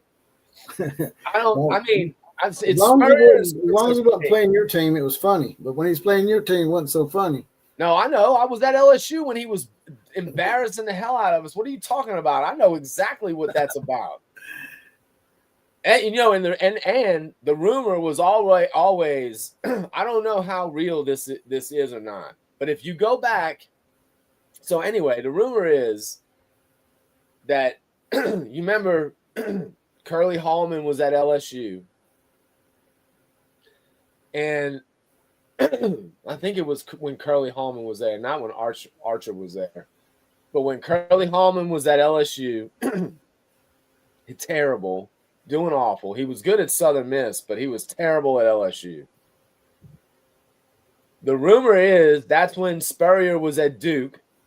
And the rumor is that Spurrier wanted to coach at Florida and that he came down for an interview, but something happened that day and they just had him wait outside of the chancellor's office for like 2 hours and then canceled the appointment. And the rumor is that at that point he was like, screw LSU, I'm not even, so he didn't even come back, and he took his name out of the hat, ended up going to Florida, and the rest is history. And if you go back and look at those early games when he was at Florida and when he played LSU, dude, he beat the snot out of LSU on our home field the first 3 or 4 times he coached, at Florida as their coach against LSU. He embarrassed them. So yeah, I'm well aware of the humiliation that came along with a Steve Spurrier ass whipping. And that's what I'm saying.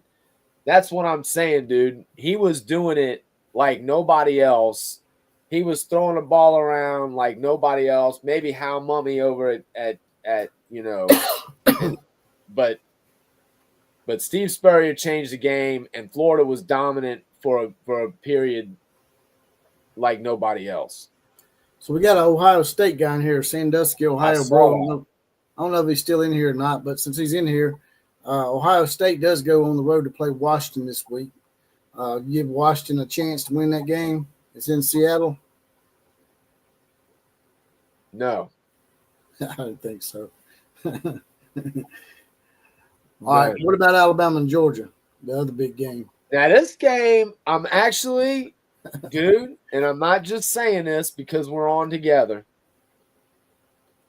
Well, first of all, I'm excited to watch this game because I feel like we're gonna find out. We're about to find out. We're about to find out, where are these two teams at? These are the two, for the last 20 years, the two dominant programs in really the last 10 for Georgia, but the last 20 for, 5 for Alabama, or 20 for Alabama, whatever it is, whatever. A long ass time.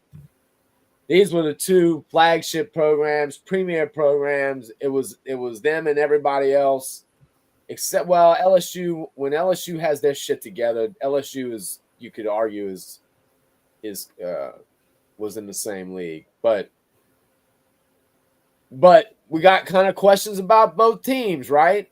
We're not really sure. We think we know. We think Alabama, that was just a little hiccup at the beginning of the year. We think we kind of turned a corner. We're back to being, Alabama, or at least close to what we know of Alabama, or have come to know to expect from Alabama. And then Georgia too.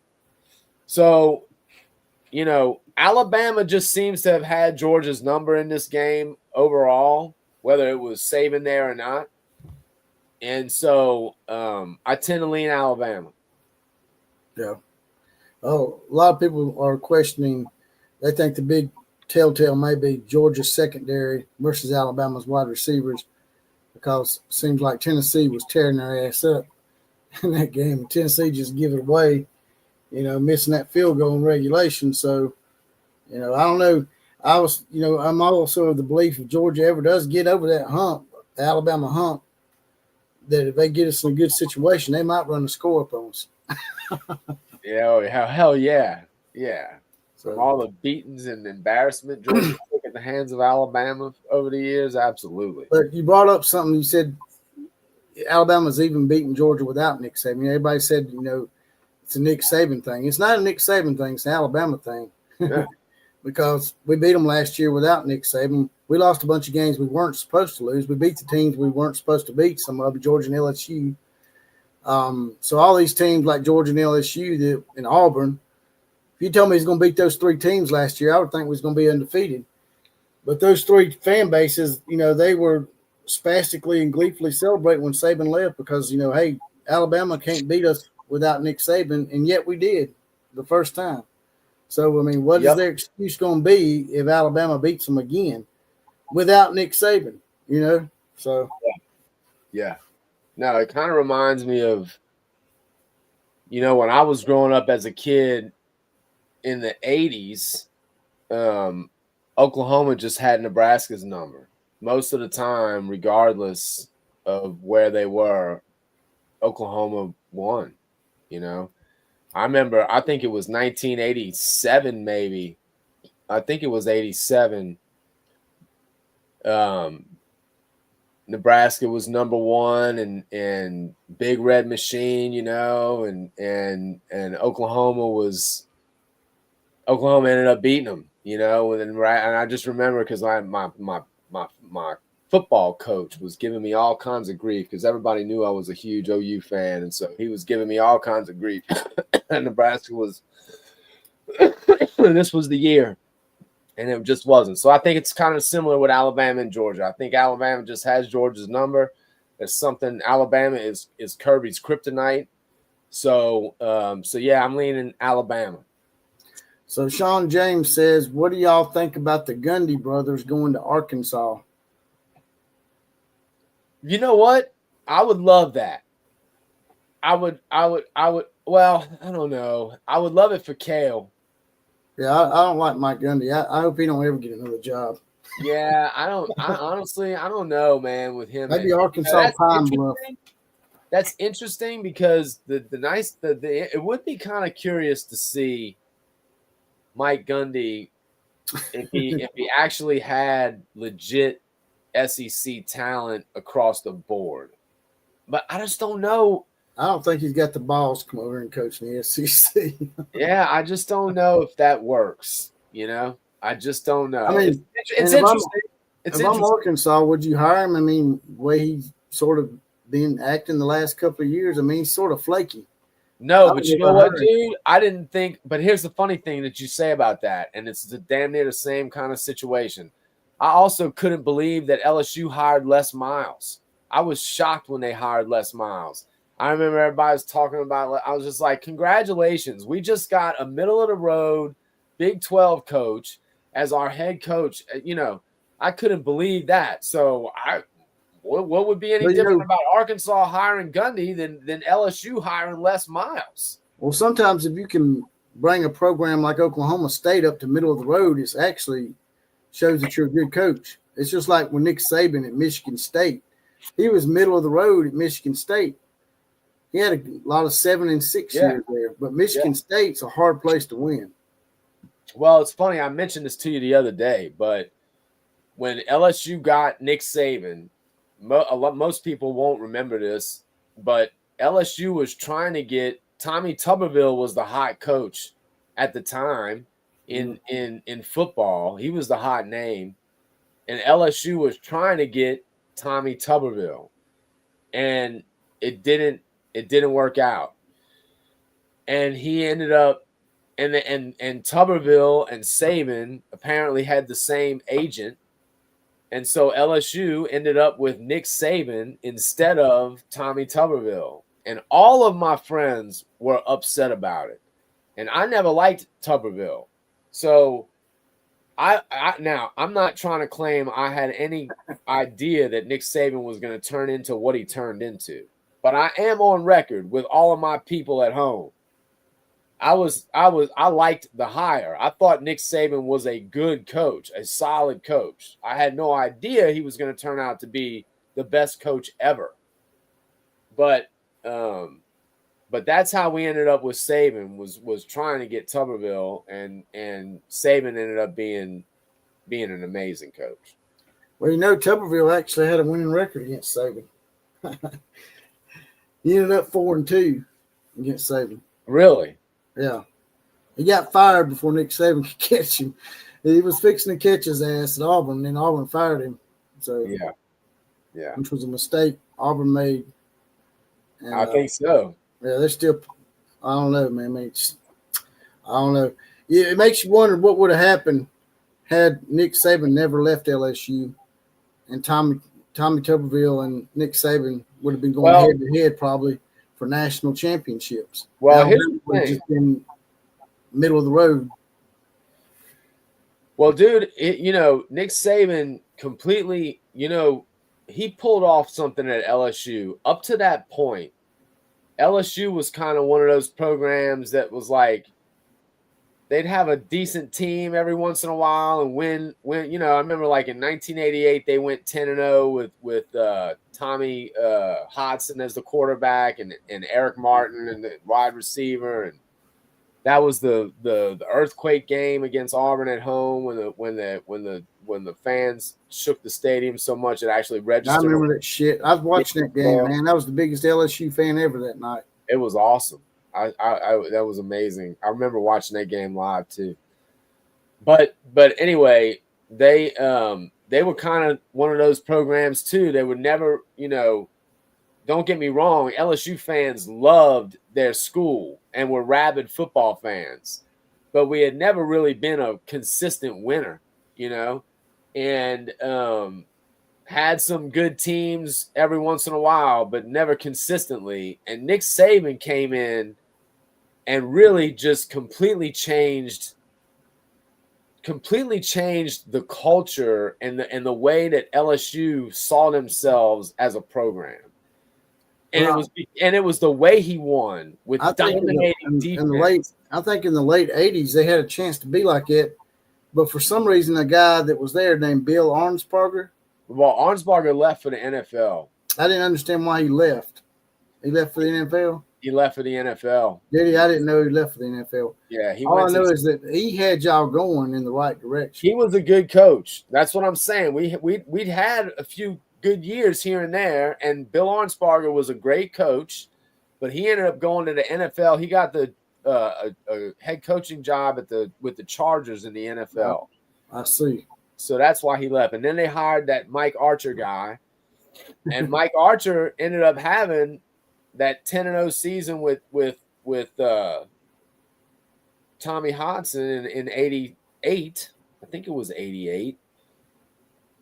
87 or 88. It was one of those two. And then I think they lost their bowl game, if I remember correctly. But anyway, they got the Archer, and then that led to Curly Hallman, and then that led to DiNardo, and it was just horrible. It was they'd have a good game here and there, but overall a loser until Nick Saban came in and made them think that they could actually be good. And they've kept it that way off and on ever since. They just can't keep it. They just can't make good coaching hires, man. They never have made. I think they got lucky with the Nick Saban hire. They just don't make good coaching hires, man. And I don't think Brian Kelly's the answer either. I don't think he is. I think he's sort of like Ed Orgeron. It's just that you got so much talent going into LSU, man. It must be. I've never been to Baton Rouge. I've heard some people say bad things about it. Some people say good things about it as a city. So I don't know if it's the campus I've never been to. So the campus may be a real big seller or something with these guys that just makes them want to play there. I don't know. I've never been on campus at LSU. Well, dude, it is. Here's the thing. It really is. It is true, and I think when you eventually see it, you'll appreciate it. It's one of the best. It's, dude, for me, and I'm not trying to. And I love OU. OU is my first love, just like Bama's your first love. But I even have to admit it. There is nothing like a football game at night in Tiger Stadium in Death Valley. There's nothing like it. I've never experienced anything like it. Even I've been to Kyle Field when they all start swaying and shit, and those nasty start making out with their nasty ass girlfriends in College Station. I've been there, I've seen all that. I've been to the Swamp. I've been in Bryant Denny Stadium. I've been in what's the Barn Monkey Stadium name? Why am I having a Jordan Hare? Thank you, Jordan Hare. I've been in Jordan Hare. I've been to Tennessee. I've never been between the hedges, but dude, all of those places. I've been in Norman. I've never seen a football atmosphere like it. It is loud as all get out. It's intense. Everybody's having. I mean, it's just amazing. So, and for whatever reason, the state of Louisiana, just go look at their, the number of professional athletes that they have in Major League Baseball and the NFL. For such a small state, it's an abnormally high percentage of players, and good ones too, dude. I'm not just talking about, average, just good enough to make the cut. I'm talking about star players in those leagues over the years. Not so much the NBA, but baseball and football, then they produce an abnormal amount of good talent. And the LSU coaches that have won national championships have dominated keeping that talent in state. And then they can recruit a little bit nationally because of their, because they win. So they've always got great talent, but they just can never get the coaching part down. They would have kept Saban forever. Saban could have stayed there forever. And it's interesting. I don't know if he wins as much at LSU as he did at Alabama, because I think it was the perfect marriage of what was going to end up being the best coach of all time with one of the most, if not the most storied program, certainly the most storied program now of all time. So I don't know if he could have won like that at LSU, but I definitely think he would have won more national championships. Oh, yeah. Definitely. I think he would won less. Maybe 3 or 4, maybe. Yeah. All right, man. It's about 2 o'clock in the morning. I guess I'm going to get up off of here. All right, man. I had fun. I'm glad I woke up. Yeah. And I started to call you, and I said, man, I don't know. He might get mad if I wake him up, so I ain't going to do that. No, I don't give a shit about that. You can call me whenever you want. I'd fallen asleep on the couch. I didn't even see it. And I woke up and I looked at my phone and I saw the text. I was like, oh, shit. So, yeah. You just never know, man. I just get a wild hair at my ass sometimes. But let's do it again this weekend sometime. And clearly, we got a few diehards that stay up late at night. Yeah, that's right. We've been consistently around 20 people all night. Yeah, it's awesome. It's awesome. Yeah. All right, man. Well, it's good seeing y'all. Everybody in the chat, y'all have a good night. Darth, Sean, or even the Ohio State fan, Fred. If y'all all still in here, man, corrections. Y'all have a good night, man. Jesse, I'll talk to you later. All right, man. Roll Tide, Boomer Sooner. That was Killer Breeze, the consummate, always ready to go Oklahoma Roughneck. With that, I'm out of here as well. Like, share, comment, and subscribe to this channel. As I said before, if you want to donate to the program, I have to go through Cash App, $, JPC316. It's in the scroll down here because they demonetized my channel for reposting Charlie Kirk videos. KMCA to all the other teams. Class is now dismissed.